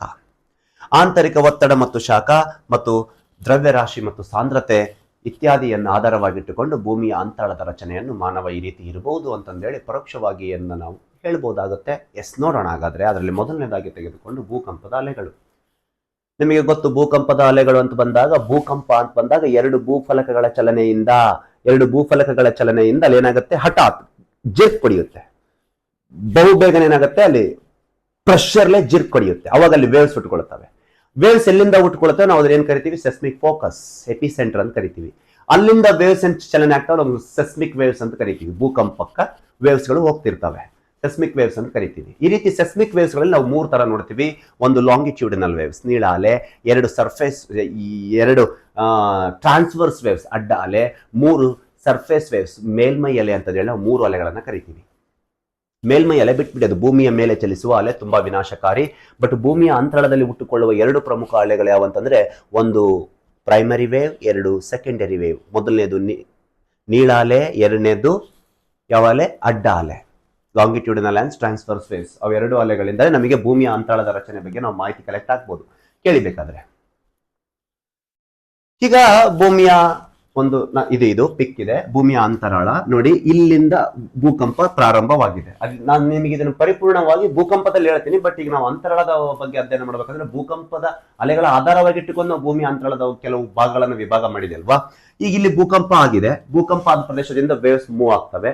ವೇವ್ಸ್ ಮೂವ್ ಆಗೋದ್ರಲ್ಲಿ ಬಾಡಿ ವೇವ್ಸ್, ಫಸ್ಟ್ ಒಳಗಡೆ 2 ವೇವ್ಸ್, ಅದೇ ಒಂದು ಪ್ರೈಮರಿ ವೇವ್ಸ್, ಎರಡನೇದು ಸೆಕೆಂಡರಿ ವೇವ್ಸ್. ಪ್ರೈಮರಿ ವೇವ್ಸ್ ಇಲ್ಲಿ ಬ್ಲಾಕ್ ಲೈನ್ ಹೋಗ್ತಾ ಇದೆ, ಅದು ಪ್ರೈಮರಿ ವೇವ್ಸ್. ವೈಟ್ ಲೈನ್ ಕಾಣ್ತಿದೆಯಲ್ಲ, ಅದು ಸೆಕೆಂಡರಿ ವೇವ್ಸ್. ಇವೆರಡು ಅಲೆ ಆದ್ಮೇಲೆ 3ನೇದು ಸರ್ಫೇಸ್ ವೇವ್, ಮೇಲೆ ಈ ರೀತಿ ಹಾವಿನ ತರ ಹೋಗ್ತಿದೆ, ಅದು ಸರ್ಫೇಸ್ ವೇವ್, ಲವ್ ವೇವ್ ಅಂತ ಕರಿತೀವಿ. ಅದನ್ನ ಬಿಟ್ಬಿಡಿ, ಭೂ ಮೇಲ್ಮೈ. ನಾನು ಬಾಡಿ ವೇವ್ಸ್ ಅಷ್ಟೇ ಮಾತಾಡ್ತೀನಿ. ಯಾವೆರಡು body waves, primary and secondary waves. ನೀಳ ಅಲೆ, ಅಡ್ಡ ಅಲೆ. ನೀಳ ಅಲೆ ಅದು ಚಲನೆ ಆಗ್ಬೇಕಾದ್ರೆ ಅದು ಘನ, ದ್ರವ, ಅನಿಲ 3 ಮಾಧ್ಯಮದಲ್ಲಿ ಹೋಗುವಂತ ಅಲೆ ಅಂತ ಕರೆಸಿಕೊಳ್ಳುತ್ತೆ. ನೀಳ ಅಲೆ ಪುಷ್ಡ್ ವೇವ್ ಅಂತ ಕರಿತೀವಿ. ಎಲ್ಲಾ ಮಾಧ್ಯಮದಲ್ಲಿ ಚಲಿಸುತ್ತೆ ಅದು. ಹೌದಾ? ಯಾವ ಅಲೆ? ನೀಳ ಅಲೆ. ಘನ, ದ್ರವ, ಅನಿಲ 3 ಮಾಧ್ಯಮದಲ್ಲಿ ಚಲಿಸುವ ಅಲೆ ಆಗಿರುತ್ತೆ. ಇದು ಬಿಡಿ, ಈಗ ಇದು ನಾನು ಭೂಕಂಪದಲ್ಲಿ ಮಾತಾಡ್ತೇನೆ, ಅದು ಸ್ಪೀಡ್ ಅನ್ನ. ಘನ, ದ್ರವ, ಅನಿಲ 3 ಮಾಧ್ಯಮದಲ್ಲಿ ಚಲಿಸುವ ಅಲೆ ಎಂದು ಕರೆಸಿಕೊಳ್ಳುವ ಅಲೆ ಆಗಿರುತ್ತೆ ನೀಳ ಅಲೆ. ಇದು ಚಲಿಸಬೇಕಾದ್ರೆ ಸಾಲಿಡ್ ಇಂದ ಒಳಗಡೆ ಲಿಕ್ವಿಡ್ ಇದೆ ನೋಡಿ, ಇಲ್ಲಿ ಕೆಳಗಡೆ ಲಿಕ್ವಿಡ್ ಇದೆ ಅಂತ ಹೆಂಗ್ ಗೊತ್ತಾಗುತ್ತೆ ಗೊತ್ತೇನು? ಒಂದು ವೇವ್ ಚಲಿಸಬೇಕಾದ್ರೆ ಮಾಧ್ಯಮ ಬದಲಾವಣೆ ಆದಂಗೆ ಅದು ವೇವ್ ಡೈರೆಕ್ಷನ್ ಚೇಂಜ್ ಆಗ್ತಿರುತ್ತೆ. ಈಗ ಫಾರ್ ಎಕ್ಸಾಂಪಲ್ ಒಂದು ಏನಪ್ಪಾ ಅಂತ ಬಂದಾಗ ಲೈಟ್ ಅನ್ನ ಅನಿಲದಿಂದ ನೀರಿಗಾಯಿಸಿ ಅದು ವಕ್ರೀಭವನ ಆಗುತ್ತೆ. ಹೌದಲ್ವಾ? ಯಾಕೆ? 2 ಮೀಡಿಯಮ್ಸ್ ಆಗುತ್ತೆ. ಮೇಲಿರುವ ಅನಿಲದ ಸಾಂದ್ರತೆ ಬೇರೆ, ನೀರಿನ ಸಾಂದ್ರತೆ ಬೇರೆ. 2ರ ಸಾಂದ್ರತೆ ವ್ಯತ್ಯಾಸಿಸಿದಾಗ ಅದು ತನ್ನ ಡೈರೆಕ್ಷನ್ ಚೇಂಜ್ ಮಾಡುತ್ತೆ. ಅದರಂಗ ವೇವ್ ಮೂವ್ಮೆಂಟ್ ಆಗ್ಬೇಕಾದ್ರೂ ಸಹ ಸಾಲಿಡ್ ಇಂದ ಲಿಕ್ವಿಡ್ ಹೋಗ್ತಾ ಇದೆ, ಘನದಿಂದ ದ್ರವಕ್ಕೆ ಹೋಗ್ಬೇಕಾದ್ರೆ ಅದು ಹೋಗ್ತಾ ತನ್ನ ಡೈರೆಕ್ಷನ್ ಏನ್ ಮಾಡುತ್ತೆ, ಬದಲಾಗುತ್ತೆ. ಡೈರೆಕ್ಷನ್ ಬದಲಾವಣೆ ಆಧಾರವಾಗಿ ಇಟ್ಟುಕೊಂಡು ನಾವು ಭೂಮಿಯ ಒಳಗಡೆ ಲಿಕ್ವಿಡ್ ಇದೆ ಅಂತ ಹೇಳ್ಬೋದಾ? ಇಲ್ಲ ನೋಡಿ. ಈಗ ಪ್ರೈಮರಿ ವೇವ್ ಹೋಗ್ತಾ ನೋಡಿ, ಇಲ್ಲಿ ಡೈರೆಕ್ಷನ್ ಚೇಂಜ್ ಆಗಿದೆ, ಮತ್ತೆ ಡೈರೆಕ್ಷನ್ ಚೇಂಜ್ ಆಗಿದೆ, ಮತ್ತೆ ಸಾಲಿಡ್ ಹೋಗಿದೆ ಅಂತ ಅರ್ಥ. ಈ ರೀತಿ ನೋಡಿ, ಇಲ್ಲಿ ಈಗ ಒಂದು ಇದು ಪ್ರೈಮರಿ ವೇವ್ ಹೋಗ್ತಾ ಇದೆ, ಘನದಿಂದ ದ್ರವ, ದ್ರವದಿಂದ ಮತ್ತೆ ಘನದಿಂದ ಮತ್ತೆ ದ್ರವ, ಮತ್ತೆ ಘನ. ಅಂದ್ರೆ ವೇವ್ ಡೈರೆಕ್ಷನ್ ಸ್ಟೇಟ್ ಇಲ್ಲ, ವ್ಯತ್ಯಾಸ ಆಗ್ತಾ ಇದೆ. ಇದನ್ನು ಆಧಾರವಾಗಿಟ್ಟುಕೊಂಡು ಭೂಮಿಯ ಅಂತರಾಳದ ರಚನೆಯನ್ನು ನಾವು ಹಲವು ಭಾಗಗಳಾಗಿ ವಿಭಾಗ ಮಾಡಬಹುದು, ಘನ, ದ್ರವ, ಅನಿಲದ ಆಧಾರದ ಮೇಲೆ. ಒಂದು. ಎರಡನೇದು ಸೆಕೆಂಡರಿ ವೇವ್ಸ್ ಇದೆಯಲ್ಲ, ಇದರದೊಂದು ಕ್ಯಾರೆಕ್ಟರಿಸ್ಟಿಕ್ ಏನ್ ಗೊತ್ತೇನು? ಗುಣಲಕ್ಷಣ. ಅದು ಯಾಕೆ ಚಲಿಸಲ್ಲ ಅಂತ ನಾನು ಭೂಕಂಪದಲ್ಲಿ ಮಾತಾಡ್ತೀನಿ. ಇದು ಲಿಕ್ವಿಡ್ ಅಲ್ಲಿ ಮೂವ್ ಆಗಲ್ಲ. ಭೂಮಿಯ ಅಂತರಾಳದಲ್ಲಿ ಲಿಕ್ವಿಡ್ ಇದೆಯಲ್ಲ ನೋಡಿ, ಇಲ್ಲಿ ವೈಟ್ ಡೈರೆಕ್ಷನ್ಗಳಿದಾವೆ. ವೈಟ್ ಡೈರೆಕ್ಷನ್ಗಳು ಇಲ್ಲಿ ಲಿಕ್ವಿಡ್ ಅಲ್ಲಿ ಹೋಗ್ತಾ ಇಲ್ಲ. ಅದರ ಅರ್ಥ ಒಳಗಡೆ ದ್ರವ ಇದೆ ಅಂತ ನಾವು ಏನ್ ಮಾಡ್ಬೋದು, ಕನ್ಫರ್ಮ್ ಮಾಡ್ಕೋಬಹುದಲ್ವಾ? ಭೂಕಂಪದ ಅಲೆಗಳ ಆಧಾರದ ಮೇಲೆ ಮಾಡ್ಕೋಬಹುದಲ್ವಾ? ಮತ್ತೆ ಹೇಳ್ತಾನೆ ನೋಡಿ, ನೀಳ ಅಲೆಗಳು ಘನ, ದ್ರವ, ಅನಿಲ 3 ಮಾಧ್ಯಮದಲ್ಲಿ ಚಲಿಸುವ ಸಾಮರ್ಥ್ಯವನ್ನು ಹೊಂದಿವೆ. ಅವುಗಳ ವೇಗ ಬಿಡಿ. ಅಡ್ಡ ಅಲೆಗಳು ದ್ರವ ಮಾಧ್ಯಮದಲ್ಲಿ ಚಲಿಸಲಾರವು. ಅಂದ್ರೆ ಒಳಗೆ ದ್ರವ ಇದೆ, ನಮಗೆ ಗೊತ್ತಾಗುತ್ತೆ, ಅದು ಹೋಗಲ್ಲ ಅಲ್ಲಿ ದ್ರವದಲ್ಲಿ. ಮೇಲ್ಮೈ ಅಲೆಗಳು ಭೂ ಮೇಲ್ಮೈಯಲ್ಲಿ ಮಾತ್ರ ಸಾಗುತ್ತವೆ. ಅದು ಬಿಡಿ, ಭೂ ಮೇಲ್ಮೈ ನಾವು ಅಂತರಾಳ ಮಾತಾಡ್ತೀವಿ. ಇಲ್ಲಿದೆ ನೋಡಿ ಮೇಲ್ಮೈ ಅಲೆ. ಇದನ್ನ ನಾವು ಆಮೇಲೆ ಅರ್ತ್ ಕ್ವಿಕ್ ಅಲ್ಲಿ ಮಾತಾಡೋಣ. ಹೌದಾ? ಹೀಗೆ 3 ಅಲೆಗಳ ವೇಗವು ವ್ಯತ್ಯಾಸದಿಂದ ಕೂಡಿದೆ. ಇದಕ್ಕೆ ಇವುಗಳ ಚಲನೆಯ ಮಾಧ್ಯಮದ ರೂಪದಲ್ಲಿ ಘನ, ದ್ರವ ಹಾಗೂ ಇತರೆ ಸಾಂದ್ರತೆಯ ಮುಖ್ಯ ಕಾರಣವಾಗಿದೆ. ಒಳಗಡೆ ಹೋದಂತೆ ಸಾಂದ್ರತೆ ಹೆಚ್ಚಾಗೋದ್ರಿಂದ ಅದ್ರದ್ದು ವೇವ್ ಸ್ಪೀಡ್ನು ಹೆಚ್ಚಾಕಂತ ಹೋಗುತ್ತೆ. ವೇವ್ ಸ್ಪೀಡ್ ಹೆಚ್ಚಾಗ್ತಾ ಇದೆ ಅಂದ್ರೆ ನಿಮ್ಗೆ ಗೊತ್ತಾಗುತ್ತೋ ಒಳಗಡೆ ಡೆನ್ಸಿಟಿ ಇನ್ಕ್ರೀಸ್ ಆಗ್ತಾ ಇದೆ ಅಂತೇಳಿ. ಈಗ ಫಾರ್ ಎಕ್ಸಾಂಪಲ್ ಸೌಂಡ್ ನಾನು ಮಾತಾಡ್ತಾ ಇದ್ದೀನಿ, ಗಾಳಿಗಿಂತ ನೀರಿನಲ್ಲಿ ವೇಗ ಹೆಚ್ಚಾಗುತ್ತೆ ಸೌಂಡ್. ನೀರಿನಲ್ಲಿ ಅಂದ್ರೆ ದ್ರವಕ್ಕಿಂತ ಘನದಲ್ಲಿ ಇದ್ರ ವೇಗ ಹೆಚ್ಚಾಗುತ್ತೆ. ಫಾರ್ ಎಕ್ಸಾಂಪಲ್ ಎನಿ ಮೆಟಲ್, ನಾನು ಘನದಲ್ಲಿ ಸೌಂಡಿನ ವೇಗ, ದ್ರವದಲ್ಲಿ ಸೌಂಡಿನ ವೇಗ, ಅನಿಲದಲ್ಲಿ ಸೌಂಡಿನ ವೇಗ ವ್ಯತ್ಯಾಸ. ನಾನು ಈ ರೀತಿ ಡೆನ್ಸಿಟಿ ಇನ್ಕ್ರೀಸ್ ಆದಂಗೆಲ್ಲ ಸೌಂಡಿನ ವೇಗ ಜಾಸ್ತಿ ಹೆಚ್ಚಾಗ್ತಂತ ಹೋಗುತ್ತೆ. ಅದರಂಗೆ ಭೂಮಿಯ ಅಂತಳದಲ್ಲಿ ಸಾಂದ್ರತೆ ಹೆಚ್ಚಾಗಿದೆ ಅಂತ ಯಾವ್ದರ ಆಧಾರದ ಮೇಲೆ ನಾವು ಕರಿತೀವಿ ಅಂದ್ರೆ ಒಳಗಡೆ ಹೋಗ್ತಿರತಕ್ಕಂಥ ವೇವ್ಗಳ ವೇಗ ಹೋಗ್ತಾ ಹೋಗ್ತಾ ಹೋಗ್ತಾ ಹೆಚ್ಚಾಗ್ತಂತ ಹೋಗುತ್ತೆ. ಇದರ ಆಧಾರದ ಮೇಲೆ ಹೇಳ್ಬೋದು ಭೂಮಿಯ ಅಂತಳದಲ್ಲಿ ಡೆನ್ಸಿಟಿ ಹೋಗ್ತಾ ಹೋಗ್ತಾ ಹೆಚ್ಚಾಗತ್ತೆ ಅಂತ. ನೋಡಿ ಯಾವ ರೀತಿ ನಾವು ಮಾಹಿತಿಯನ್ನು ಕಲೆಕ್ಟ್ ಆಗ್ಬೋದು. ಯಾಕಂದ್ರೆ ನಮಗೆ ಹೋಗೋದಾಗ್ತಾ ಇಲ್ವಲ್ವಾ, ಭೂಮಿಯ ಮೇಲೆ ನಿಂತ್ಕೊಂಡು ಕೆಲವು ಪರೋಕ್ಷವಾಗಿ ಕೆಲವು ಮಾಹಿತಿಯನ್ನು ಕಲೆಕ್ಟ್ ಆಗ್ಬೋದು. ಹೌದಾ, ಇದು ಒಂದು ಕಾರಣ. ಇದನ್ನು ಆಧಾರವಾಗಿಟ್ಟುಕೊಂಡು ಭೂಮಿಯನ್ನು 3 ಸಮಾನಾಂತರ ವಲಯಗಳಾಗಿ ವಿಂಗಡಿಸಿದ್ದೇವೆ. ಅದೇ ಕ್ರಸ್ಟ್, ಮ್ಯಾಂಟಲ್ ಮತ್ತು ಕೋರ್. ನೋಡಿ, ದಿಸ್ ಇಸ್ ದ ಕ್ರಸ್ಟ್. ಮೇಲೆ ದಿಸ್ ಇಸ್ ದ ಕ್ರಸ್ಟ್, ಇದು ಕ್ರಸ್ಟ್, ಇದು ಈ ಪ್ಲೇಸ್ ಎಲ್ಲ crust. This is the mantle. This is totally over all core. ಕೋರಲ್ಲಿ ಲಿಕ್ವಿಡ್ ಇರುತ್ತೆ, ಸಾಲಿಡ್ ಇರುತ್ತೆ. ಆಮೇಲೆ ನೋಡೋಣ ಅದು ಯಾಕಿರುತ್ತೆ ಅಂತೇಳಿ. ಹೌದಾ, ಒತ್ತಡ ಮತ್ತು ಶಾಖದ ಮೂಲ ಫಸ್ಟ್ ಇವೆಲ್ಲ ತಿಳ್ಕೊರಿ. ಆಮೇಲೆ ನಾವು ಸೀದಾ ಇಳಿಯಮ್ಮ, ಶಿಲಾಗೋಳ, ಮಿಶ್ರಗೋಳ, ಕೇಂದ್ರಗೋಳ ಇಳಿಯೋಣ. ಪೂರ ಮಾಹಿತಿ ಕೊಡ್ತೀನಿ. ನಿಧಾನವಾಗಿ ತಾಳ್ಮೆಯಿಂದ ಕ್ಲಾಸನ್ನು ಕೇಳಿ, ಅರ್ಥ ಮಾಡಿಕೊಳ್ಳಲು ಪ್ರಯತ್ನ ಮಾಡಿ, ಓದಲು ಅಲ್ಲ. ನಾಲೆಡ್ಜ್ ಇದ್ದವನಿಗೆ ಎಲ್ಲ ಜಾಬ್ ಆಗ್ತವೆ. ಅರ್ಥ ಆಯ್ತಾ? ಒತ್ತಡ ಮತ್ತು ಶಾಖದ ಮೂಲ. ಭೂಮಿಯ ಆಳಕ್ಕೆ ಹೋದಂತೆ ಒತ್ತಡ ಮತ್ತು ಶಾಖವು ಹೆಚ್ಚಾಗುತ್ತದೆ. ಒಂದು, ಭೂಮಿಯ ಆಳಕ್ಕೆ ಹೋದಂತೆ ಒತ್ತಡ ಮತ್ತು ಶಾಖವು ಹೆಚ್ಚಾಗುತ್ತದೆ ಎಂದು ನಾನು ಹೇಳುತ್ತಿದ್ದೇನೆ. ನಿಮಗೆ ಇನ್ನೊಂದು ಗೊತ್ತಿರಲಿ, ಸರ್ಫೇಸ್ ಆಫ್ ದಿ ಅರ್ತ್ ಇಂದ ಭೂಮಿಯ ಸಮಾನಾಂತರ ಪ್ರದೇಶದಿಂದ ನಾವು ಮೇಲೆ ಹೋದಂತೆ ಪ್ರತಿ 1 ಕಿಲೋಮೀಟರ್ ನಾವು ಮೇಲೆ ಹೋದ್ರೆ 6.5 ಡಿಗ್ರಿ ಸೆಲ್ಸಿಯಸ್ ಟೆಂಪರೇಚರ್ ಏನಾಗುತ್ತೆ ಕಡಿಮೆ ಆಗುತ್ತೆ. ಮೇಲೋದಂತೆ, ಅಟ್ಮಾಸ್ಫಿಯರ್ಗೆ ಹೋದಂತೆ. ನಾನು ಒಳಗೆ ಲಿಥೋಸ್ಫಿಯರ್ಗೆ ಹೋಗ್ತೀನಿ. ಈಗ ಅಟ್ಮಾಸ್ಫಿಯರ್ ಬಿಟ್ಟು ನಾನು ಒಳಗಡೆ ಲಿಥೋಸ್ಫಿಯರ್ಗೆ ಎಂಟ್ರಿ ಕೊಡ್ತಂದ್ರೆ ಪ್ರತಿ 32 ಮೀಟರ್ಗೆ 1 ಡಿಗ್ರಿ ಸೆಲ್ಸಿಯಸ್ ಟೆಂಪರೇಚರ್ ಏನಾಗುತ್ತೆ ಅಂದ್ರೆ ಕಡಿಮೆ ಆಗುತ್ತೆ. 1 ಡಿಗ್ರಿ ಟೆಂಪರೇಚರ್ ಏನಾಗುತ್ತೆ, ಕಡಿಮೆ ಆಗುತ್ತೆ. ಹೌದಾ, ನೋಡಿ ಅದಕ್ಕೆ ನಾವು 50 ಕಿಲೋಮೀಟರ್ ಆಳಕ್ಕೆ ಹೋದಾಗ 1 ಡಿಗ್ರಿ ಸೆಲ್ಸಿಯಸ್ ಟೆಂಪರೇಚರ್ ಇನ್ಕ್ರೀಸ್ ಆಗುತ್ತೆ, ಕಡಿಮೆ ಆಗಲ್ಲ. ಸಾರಿ, ಇಲ್ಲಿ ಕಡಿಮೆ ಆಗುತ್ತೆ, ಇಲ್ಲಿ ಹೆಚ್ಚಾಗುತ್ತೆ, ಟೆಂಪರೇಚರ್ ಹೆಚ್ಚಾಗುತ್ತೆ. 1 ಡಿಗ್ರಿ ಸೆಲ್ಸಿಯಸ್ ಟೆಂಪರೇಚರ್ ಹೆಚ್ಚಾಗುತ್ತೆ 32 ಮೀಟರ್ಗೆ. ನಾವು ಅದರಂಗ 50 ಕಿಲೋಮೀಟರ್ ಆಳಕ್ಕೆ ಹೋದಾಗ ಇಲ್ಲಿ ಉಷ್ಣಾಂಶ 1500 ಡಿಗ್ರಿ ಸೆಲ್ಸಿಯಸ್ ತನ ಇರುತ್ತೆ. 50 ಕಿಲೋಮೀಟರ್ ಆಳಕ್ಕೆ ಹೋದಾಗ ಉಷ್ಣಾಂಶ 15 ಡಿಗ್ರಿ ಸೆಲ್ಸಿಯಸ್ ಇರುತ್ತಂದ್ರೆ ಕ್ರಸ್ಟ್ ದಾಟಿದ ತಕ್ಷಣ ನಾವು ಸೀದಾ ಮ್ಯಾಂಟಲ್ಗೆ ಹೋಗ್ತೀವಿ. ಮ್ಯಾಂಟಲ್ ಅಲ್ಲಿ ಏನ್ ಸಿಗುತ್ತೆ? ಶಿಲಾಪಾಕ. ಶಿಲಾಪಾಕ ಅಂದ್ರೆ ಏನು? ಕರಗಿರುವ ಎಲ್ಲಾ ಶಿಲೆಗಳು. ಆ ಕರಗಿರುವ ಎಲ್ಲಾ ಶಿಲೆಗಳ ಮಿಶ್ರಣವನ್ನೇ ನಾವು ಮಿಶ್ರಗೋಳ. ಈ ಒಂದು ವಲಯದಲ್ಲಿ ಶಿಲಾಪಾಕ ಇರುತ್ತೆ. ನಾವು ಅದಕ್ಕೆ ಆ ಮ್ಯಾಗ್ಮಾ ಅಂತ ಕರಿತೀವಿ. ಭೂಮಿಯ ಮೇಲೆ ಬಂದ್ರೆ ಲಾವಾ, ಅಲ್ಲಿಂದನೇ ನಮಗೆ ಜ್ವಾಲಾಮುಖಿಗಳು ಮೇಲೆ ಬರೋದು. ಅಲ್ಲೆಲ್ಲ ಕರಗಿರುವ ಶಿಲಾಪಾಕದಿಂದ ಕೂಡಿದೆ. ಇದರ ಅರ್ಥ ಪ್ರತಿ 32 ಮೀಟರ್ ಆಳ ಹೋದಂತೆ 1 ಡಿಗ್ರಿ ಸೆಲ್ಸಿಯಸ್ ಟೆಂಪರೇಚರ್ ಹೆಚ್ಚಾಗುವುದರಿಂದ ನಾವು ಮ್ಯಾಂಟಲ್ ವಲಯದಲ್ಲಿ ಶಿಲಾಪಾಕ, ಸ್ನಿಗ್ಧ ಸ್ಥಿತಿಯಲ್ಲಿ ಕಂಡು ಬರ್ತಕ್ಕಂಥ ದ್ರವ ಮತ್ತು ಘನ, ಅರೆಪಾರ ಘನ ಸ್ಥಿತಿಯನ್ನು ಒಳಗೊಂಡಿರ್ತಕ್ಕಂಥ ಪ್ರದೇಶವಂತ ಕರೆಸಿಕೊಳ್ಳುತ್ತೆ. ನಾವಿಲ್ಲಿ ನೋಡಬಹುದು ಮ್ಯಾಂಟಲ್ ಅಲ್ಲಿ, ಮಿಶ್ರಗೋಳದಲ್ಲಿ. ಹೌದಾ, ನೋಡಿ ಇಲ್ಲಿ ನೋಡಿ, ಕ್ರಸ್ಟ್ ಅಲ್ಲಿ 30 ಕಿಲೋಮೀಟರ್ ಆಳಕ್ಕೆ ಇಲ್ಲಿ ನೋಡಿ 0 ಡಿಗ್ರಿ ಇದೆ. ಭೂಮಿಯ ಮೇಲ್ಭಾಗದಿಂದ ಒಳಗಡೆ ಹೋದಂತೆ ಅಲ್ಲಿಂದ ಕೆಳಗೆ ಎಷ್ಟು 1000 ಡಿಗ್ರಿ ಸೆಲ್ಸಿಯಸ್ ನಾವು ಒಳಗೆ ಹೋಗ್ತಾ ಇದೀವಿ. ನೋಡಿ ಇಲ್ಲಿ ಮ್ಯಾಂಟಲಿಗೆ ಬಂದೆ 3700 ಡಿಗ್ರಿ ಸೆಲ್ಸಿಯಸ್. ಅಲ್ಲಿಂದ ಇನ್ನೂ ಒಳಗಡೆ ಹೋಗಿ ಔಟರ್ ಕೋರ್ ಅಂತ ಕರಿತೀವಿ ನಾವು ಇದಕ್ಕೆ. ಔಟರ್ ಕೋರಿಗೆ ಬನ್ನಿ 4300 ಕಿಲೋಮೀಟರ್. ಇನ್ನರ್ ಕೋರ್ ನೋಡಿ 6000 ಡಿಗ್ರಿ ಸೆಲ್ಸಿಯಸ್. 6000 ಡಿಗ್ರಿ ಸೆಲ್ಸಿಯಸ್ ಅಂದ್ರೆ ಸೂರ್ಯನ ಹೊರಮೈ ಉಷ್ಣಾಂಶಕ್ಕೆ ಸಮ. ಕೊರೋನಾ ಭಾಗದ ಉಷ್ಣಾಂಶ ಭೂಮಿಯ ಕೇಂದ್ರದಲ್ಲಿದೆ. ಇಷ್ಟು ಉಷ್ಣಾಂಶವಿದ್ರೂ ಸಹ ಇದು ಸಾಲಿಡ್ ಅಲ್ಲಿದೆ. ನೋಡಿ ಸರ್, ಯಾಕೆ ಉಷ್ಣಾಂಶ ನೀಡಿದಾಗ ಅದು ಘನ ಹೋಗಿ ದ್ರವಕ್ಕೆ ಬರಬೇಕಲ್ಲವೇ? ಇದು ಸಾಲಿಡ್ ಯಾಕಿದೆ ಅಂತ ನಿಮಗೆ ಏನಾದರೂ ಪ್ರಶ್ನೆ ಬಂದ್ರೆ, ಸಿ ಹಿಯರ್, ನಾವು ಭೂಮಿಯ ಮೇಲ್ಭಾಗದಲ್ಲಿ ಅನಿಲದ ಒಂದು ಅಟ್ಮಾಸ್ಫಿಯರ್ ಅನ್ನು ನೋಡ್ತೀವಿ. ಇಲ್ಲಿ ಉಷ್ಣಾಂಶ ಹೆಚ್ಚಾದ್ರೆ ಒತ್ತಡ ಏನಾಗುತ್ತೆ? ಕಡಿಮೆ ಆಗುತ್ತೆ. ಯಾಕಂದ್ರೆ ಅಣುಗಳ ಚಲನೆಗೆ ಇಲ್ಲಿ ಅವಕಾಶವಿದೆ. ಅಣುಗಳ ಚಲನೆಗೆ ಅವಕಾಶವಿರುವುದರಿಂದ ವಾತಾವರಣದಲ್ಲಿ ಇರತಕ್ಕಂಥ ಅಣುಗಳು ಉಷ್ಣಾಂಶ ಹೆಚ್ಚಾದಾಗ ಅವು ಸಾಂದ್ರತೆ ಕಡಿಮೆ ಆಗಿ ಒತ್ತಡ ಕಡಿಮೆ ಆಗಿ ಮೇಲ್ಮುಖವಾಗಿ ಚಲಿಸಲು ಆರಂಭಿಸ್ತವೆ. ನಾನು ಅಟ್ಮಾಸ್ಫಿಯರ್ ಮಾತಾಡಿದ್ದು. ನೀ ಲಿಥೋಸ್ಫಿಯರ್ ಒಳಗಡೆ ಘನ ಸ್ಥಿತಿಯಲ್ಲಿದೆ, ಸಾಲಿಡ್ ಸ್ಟೇಜ್ ಅಲ್ಲಿ ಇರ್ತಕ್ಕಂಥ ಲಿಥೋಸ್ಫಿಯರ್ ಒಳಗಡೆ ಉಷ್ಣಾಂಶ ಹೆಚ್ಚಾಯ್ತು ಅಂತಂದ್ರೆ ಅಣುಗಳ ಚಲನೆಗಳಲ್ಲಿ ಅವಕಾಶ ಇಲ್ಲ. ಒತ್ತಡ ಏನಾಗುತ್ತಂದ್ರೆ ಅಲ್ಲಿ ಹೆಚ್ಚಾಗುತ್ತೆ. ಒಳಗೋದಂತೆ ಒತ್ತಡನೂ ಹೆಚ್ಚಾಗುತ್ತೆ. ಯಾಕ? ಸಾಂದ್ರತೆ ಹೆಚ್ಚಾಗುತ್ತೆ, ಡೆನ್ಸಿಟಿ ಇನ್ಕ್ರೀಸ್ ಆಗುತ್ತೆ. ಅದರಂಗ ಕೇಂದ್ರದಲ್ಲಿ ಹೈ ಡೆನ್ಸಿಟಿ ಇರುತ್ತೆ, ತುಂಬಾ ಡೆನ್ಸಿಟಿ ಇರುತ್ತೆ ಕೇಂದ್ರದಲ್ಲಿ. ಅದಕ್ಕೆ ಅಲ್ಲಿ ಇರ್ತಕ್ಕಂಥ ಅಣುಗಳ ಚಲನೆಗೆ ಅವಕಾಶ ಇರಂಗಿಲ್ಲ. ಟೆಂಪರೇಚರ್ ಜಾಸ್ತಿ ಇದೆ, ಮೋಷನ್ ಇಲ್ಲಲ್ಲ, ಚಲನೆ ಇಲ್ಲಲ್ಲ. ಅದು ಎಲ್ಲೇ ಅಂತ ಹೋಗ್ಬೇಕು? ಅಲ್ಲೇ ಕುಂದಿರ್ಬೇಕು. ಅದಕ್ಕೆ ಕೇಂದ್ರದಲ್ಲಿ ಘನ. ಕೇಂದ್ರದ ಯಾವುದು? ಇನ್ನರ್ ಕೋರ್ ಅಲ್ಲಿ ಘನ, ಔಟರ್ ಕೋರ್ ಅಲ್ಲಿ ಲಿಕ್ವಿಡ್. ಅದರ ಒಳಗಡೆ ಮ್ಯಾಂಟಲ್ ಅಲ್ಲಿ ಸ್ನಿಗ್ಧ ಸ್ಥಿತಿ, ಪೇಸ್ಟ್ ತರ, ಜಿಗುಟಾದ ಪಾಕ ತರ. ಪೂರ ಹೊರಗೆ ಬಂದ್ರೆ ಮತ್ತೆ ಸಾಲಿಡ್. ಹೌದಾ, ಈ ರೀತಿ ನಮ್ಮ ಭೂಮಿಯ ಅಂತಳದ ರಚನೆ ಇದೆ. ಹೌದಾ, ನೋಡಿ ಹೀಗೆ ನಾವು ಈ ಪ್ರಮಾಣದ ಉಷ್ಣಾಂಶದಿಂದ ಭೂಮಿಯ ಅಂತರಾಳದ ವಸ್ತುಗಳು ಘನ ರೂಪದಲ್ಲಿ ಇರುವುದಿಲ್ಲ. ಎಲ್ಲಿ? ಈ ಒಂದು ಪ್ರದೇಶದಲ್ಲಿ ಘನ ರೂಪದಲ್ಲಿ ಇರುವುದಿಲ್ಲ. ಬದಲಿಗೆ ದ್ರವ ರೂಪವನ್ನು ಹೊಂದಿರ್ತವೆ. ಬಟ್ ಇಲ್ಲಿ ಅಂತೂ ಘನ ಇರುತ್ತೆ ಕೇಂದ್ರದಲ್ಲಿ. ಹೌದಾ? ಆದ ಕಾರಣ ಅಂತರಾಳದ ಶಿಲಾಪಾಕವು ದ್ರವ ಸ್ಥಿತಿಯಲ್ಲಿರುವುದೇ ಜ್ವಾಲಾಮುಖಿ. ಇಲ್ಲಿ ಈ ಒಂದು ಪ್ರದೇಶ ಮಾತಾಡ್ತಿದ್ದೀನಿ ನಾನು. ಇಲ್ಲಿ ಮ್ಯಾಂಟಲ್ ಅಲ್ಲೆಲ್ಲ ಜ್ವಾಲಾಮುಖಿ ಇರುತ್ತೆ. ಒಳಗೋದಂತೆ ಟೆಂಪರೇಚರ್ ಇನ್ಕ್ರೀಸ್ ಆಗಿ ಅಲ್ಲಿರ್ತಕ್ಕಂಥ ಶಿಲೆಗಳು ಕರಗುತ್ತೆ. ಯಾಕಂದ್ರೆ ಅಲ್ಲಿ ಕರಗೋಷ್ಟು ಸಮಾನದ ಡೆನ್ಸಿಟಿ ಇದೆ. ಪೂರ ಒಳಗೋದಾಗ ತುಂಬಾ ಡೆನ್ಸಿಟಿ ಹೈ ಆದಾಗ ಅಲ್ಲಿ ಇನ್ನೂ ಸಾಲಿಡ್ ಹೋಗುತ್ತೆ ವಿನಃ ಲಿಕ್ವಿಡ್ ಬರಕ್ ಚಾನ್ಸ್ ಇಲ್ಲ. ಒಂದು ಸ್ಥಿತಿ ಬದಲಾವಣೆ ಆಗ್ಬೇಕಂದ್ರೆ ಅಣುಗಳ ಚಲನೆಗೆ ಅವಕಾಶ ಇರಬೇಕು. ಟೆಂಪರೇಚರ್ ನೀಡಿದಾಗ ಒಂದು ಘನಕಟ್ಟೆ ಟೆಂಪರೇಚರ್ ಕೊಟ್ಟು ಒಂದು ಮೆಟಲ್ಗೆ ಟೆಂಪರೇಚರ್ ಕೊಟ್ಟಾಗ ಅದು ತನ್ನ ಸ್ಥಿತಿ ಬದಲಾವಣೆಯಾಗಿ ಲಿಕ್ವಿಡ್ ಸಾಲಿಡ್ ಹೋಗಿ ಏನಾಗುತ್ತೆ, ಲಿಕ್ವಿಡ್ ಆಗುತ್ತೆ. Because the molecules are motion. ಆ ಅಣುಗಳ ಚಲನೆಗೆ ಅವಕಾಶ ಇದೆ. ಬಟ್ ಇನ್ನರ್ ಕೋರ್ ಒಳಗಡೆ ಡೆನ್ಸಿಟಿ ಜಾಸ್ತಿ ಇರೋದೇ, ಎಲ್ಲಿ ಚಲನೆಗೆ ಅವಕಾಶ ಇಲ್ಲ, ಅದಕ್ಕೆ ಅದು ಸಾಲಿಡ್ ಸ್ಟೇಜ್ ಅಲ್ಲೇ ಇರುತ್ತೆ. ಹೌದಾ? ಈ ರೀತಿ ನಾವು ನೋಡೋದಾದ್ರೆ ದ್ರವ್ಯರಾಶಿ ಮತ್ತು ಸಾಂದ್ರತೆಯ ಮೂಲ ನೋಡಿ. ಇದನ್ನು ತಿಳ್ಕೊರಿ. ಭೂಮಿಯ ಒಟ್ಟು ಸರಾಸರಿ ಎಷ್ಟು ದ್ರವ್ಯರಾಶಿಯನ್ನು ಒಳಗೊಂಡಿದೆ ಸಾಪೇಕ್ಷವಾಗಿ ಅಂತ ಬಂದಾಗ 5.5 ಗ್ರಾಮ್ ಪರ್ ಕ್ಯೂಬಿಕ್ ಸೆಂಟಿಮೀಟರ್ ಅಂತ ಕರಿತೀವಿ. ಒಂದು ಕ್ಯೂಬಿಕ್ ಸೆಂಟಿಮೀಟರ್ ಒಂದು ಘನಾಕೃತಿಯ ಸೆಂಟಿಮೀಟರ್ ಒಳಗಡೆ ಇರುವ ಒಟ್ಟು ಅಣುಗಳ ಮೊತ್ತಕ್ಕೆ ನಾವು ಕ್ಯೂಬಿಕ್ ಸೆಂಟಿಮೀಟರ್ ಅಂತ ಕರಿತೀವಿ. ಈಗ ಅದನ್ನ ಎಕ್ಸಾಂಪಲ್ ತಗೊಂಡಾಗ ಸಾಲಿಡ್ ಅಲ್ಲಿ ಕ್ಯೂಬಿಕ್ ಸೆಂಟಿಮೀಟರ್ ಜಾಸ್ತಿ ಇರುತ್ತೆ. ಯಾಕಂದ್ರೆ ಅಣುಗಳ ಒತ್ತೊತ್ತಾಗಿರ್ತವೆ, ಸಾಂದ್ರತೆ ಹೆಚ್ಚಾಗುತ್ತೆ, ತುಂಬಾ ಏನಿರುತ್ತೆ ಸಾಂದ್ರತೆ ಹೆಚ್ಚಿರುತ್ತೆ. ಆ ಘನಕ್ಕೊಳಿಸಿದ್ರೆ ದ್ರವಕ್ಕ ಸ್ವಲ್ಪ ಸಾಂದ್ರತೆ ಕಡಿಮೆ ಆಗುತ್ತೆ, ಅಣುಗಳು ಸ್ವಲ್ಪ ಬಿಡಿ ಬಿಡಿಯಾಗಿರ್ತವೆ, ಚಲನೆ ವಲನೆಗೆ ಅವಕಾಶವಿರುತ್ತೆ. ಅದನ್ನು ಬಿಟ್ಟು ಗ್ಯಾಸಿಗೆ ಹೋಲಿಸಿದಾಗ ಸಂಪೂರ್ಣವಾಗಿ ಅಣುಗಳ ಚಲನೆಗೆ ಇರುತ್ತೆ, ಇನ್ನೂ ಅವಕಾಶವಿರುತ್ತೆ, ಅಣುಗಳು ತುಂಬಾ ದೂರದಲ್ಲಿ ಇರ್ತವೆ. ಹೌದಲ್ವಾ? ಈ ರೀತಿ ಡೆನ್ಸಿಟಿ ಯಾವುದರ ಮೇಲೆ ನಿರ್ಧಾರ ಆಗಿರುತ್ತೆ?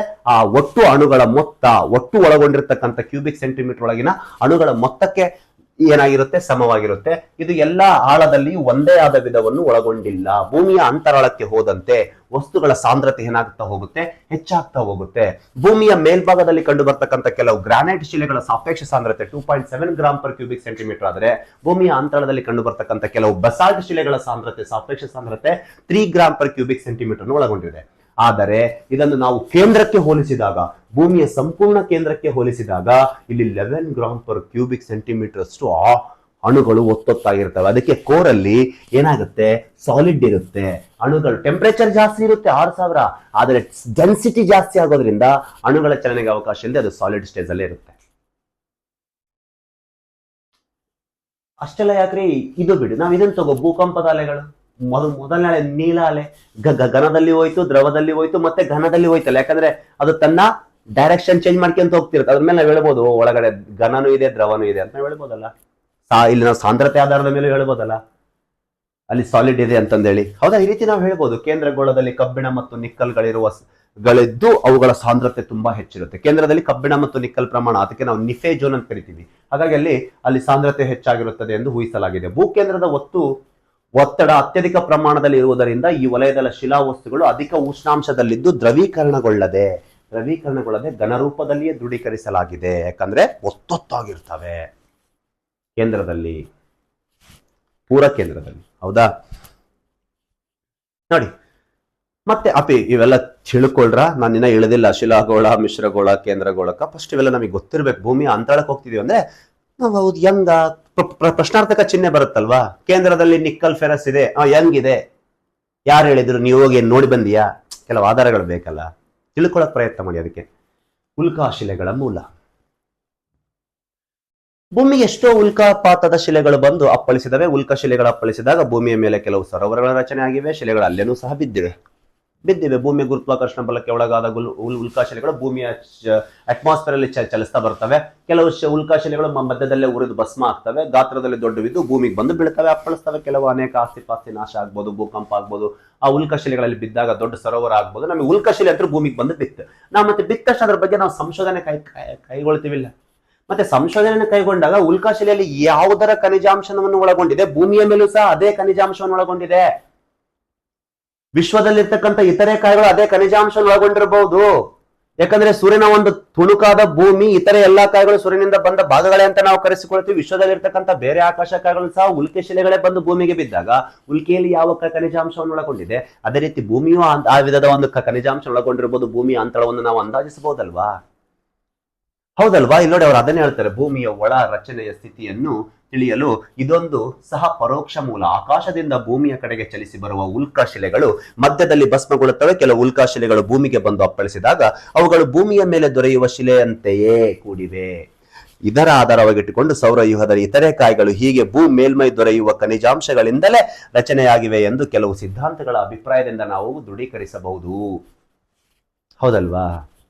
ದೃಢೀಕರಿಸಬಹುದು. ನೋಡಿ, ಉಲ್ಕಾಶಿಲೆಗಳು ಬಂದು ಭೂಮಿಗೆ ಅಪ್ಪಳಿಸಿದ ಕೆಲವು ಉಲ್ಕಾಶಿಲೆಗಳು ಇಲ್ಲಿ ಕೊಟ್ಟಿದ್ದೀನಿ ನೋಡಿ. ಹೌದಾ?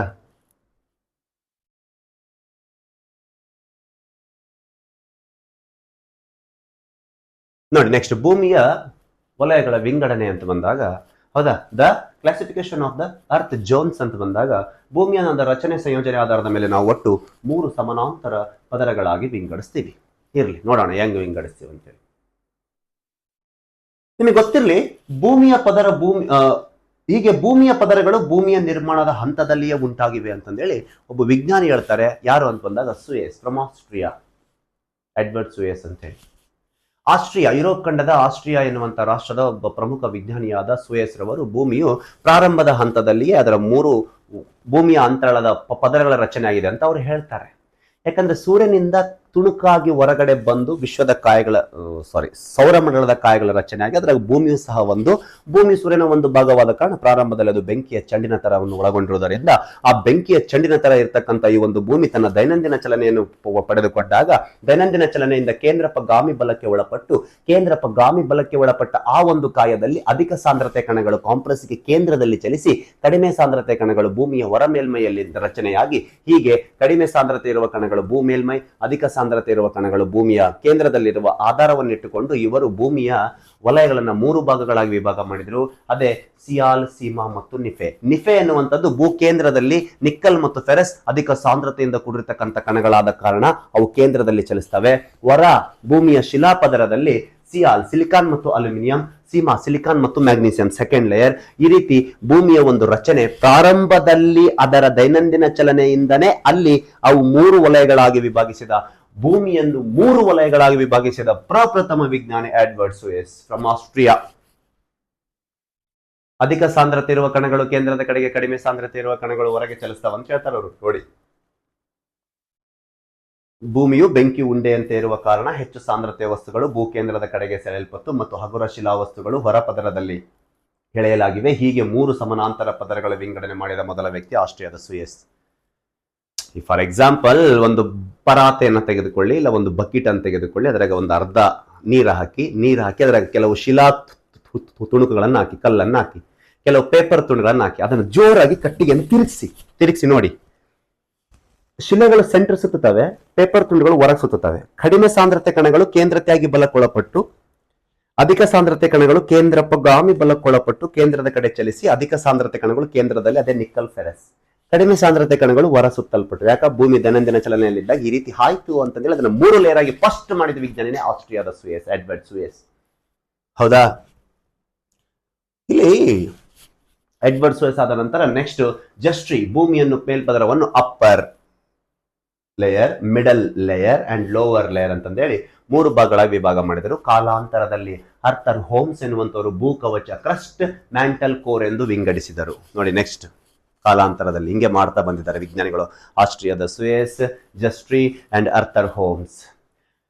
ಇದರಿಂದಲೇ ಭೂಕಂಪದ ಅಲೆಗಳ ಚಲನೆಯ ವ್ಯತ್ಯಾಸವು ಕಾರಣವಾಗಿದೆ. ಈ ರೀತಿ ನಾವು 3 ಅಲೆಗಳನ್ನು ಯಾವುದರ ಆಧಾರದ ಮೇಲೆ ಮಾಡಿದ್ವಿ? ಭೂಕಂಪದ ಅಲೆಗಳ ಚಲನೆಯ ವ್ಯತ್ಯಾಸದ ಆಧಾರದ ಮೇಲೆ ನಾವು ಕ್ರಸ್ಟ್, ಮ್ಯಾಂಟಲ್, ಕೋರ್ ಅಂತ ಮಾಡ್ತೀವಿ. ಈ 3 ವಲಯಗಳನ್ನು ಪ್ರತ್ಯೇಕಿಸಲ್ಪಡುವ ಮಧ್ಯಂತರ ವಲಯವೇ ಸೀಮಾ ವಲಯ.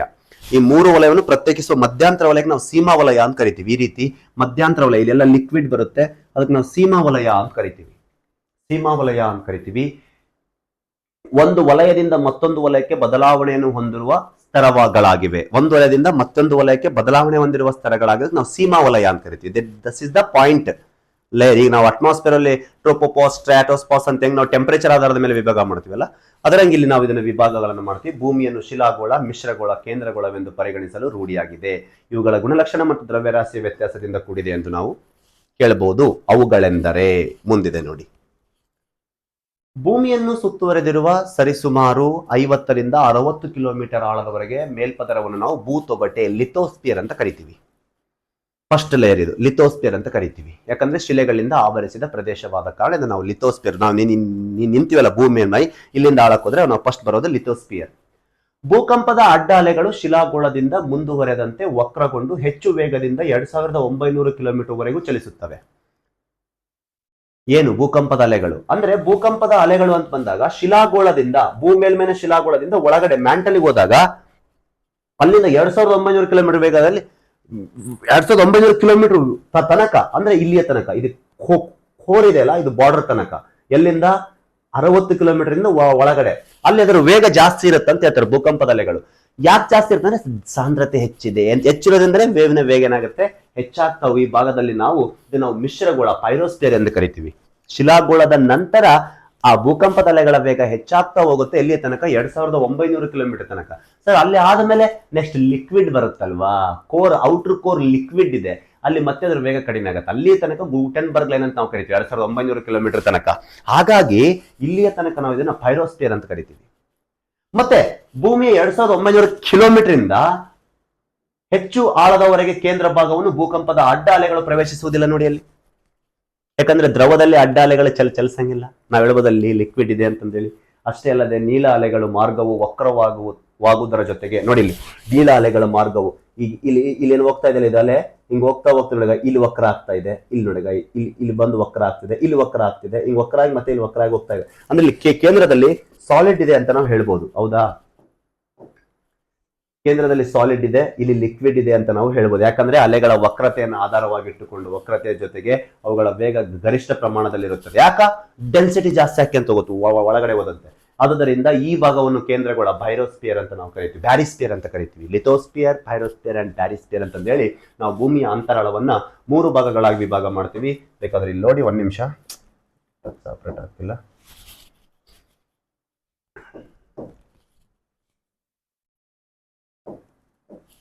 ಇಲ್ಲಿ ನೋಡಿ, ಫಸ್ಟ್ನೇದ್ದು ಲಿಥೋಸ್ಫಿಯರ್, ನೆಕ್ಸ್ಟ್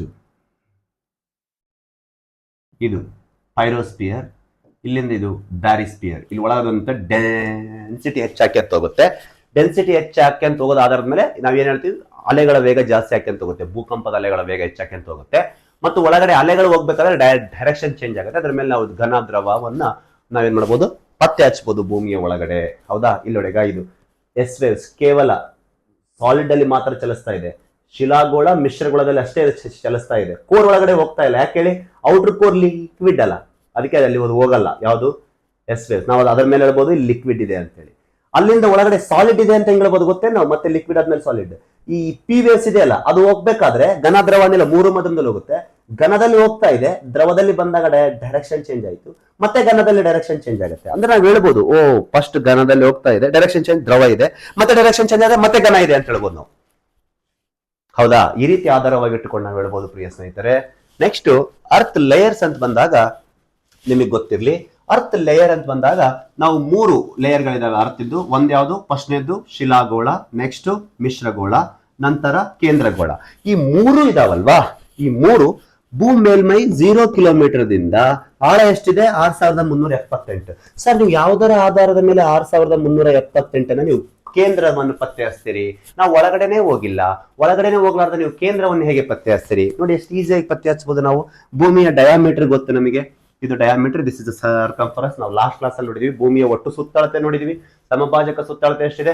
40,075 ಕಿಲೋಮೀಟರ್. ಸಮಭಾಜಕ ವೃತ್ತದಲ್ಲಿ ಧ್ರುವೀಯ ಸುತ್ತಳತೆ ಎಷ್ಟಿದೆ? 40,008 ಕಿಲೋಮೀಟರ್. ಅದೇ ರೀತಿ ವ್ಯಾಸ ಎಷ್ಟಿದೆ? 12,756 ಕಿಲೋಮೀಟರ್. ಸಮಭಾಜಕ ಧ್ರುವೀಯ ವ್ಯಾಸ ಎಷ್ಟಿದೆ? 12,714 ಕಿಲೋಮೀಟರ್ ಇದೆ. 12,000 ಅರ್ಧ ಎಷ್ಟು? 6,000. ಮತ್ತೆ 12,000 ಅರ್ಧ 6,000 ಅಂದ್ರೆ ನಮಗೆ ಭೂಮಿಯ ಕೇಂದ್ರ ಸಿಕ್ಕಂಗಲ್ಲ, ತ್ರಿಜ್ಯ ಸಿಕ್ಬಿಡುತ್ತೆ. ಅದಕ್ಕೆ ನಾವು ಏನ್ ಮಾಡ್ಬೋದು?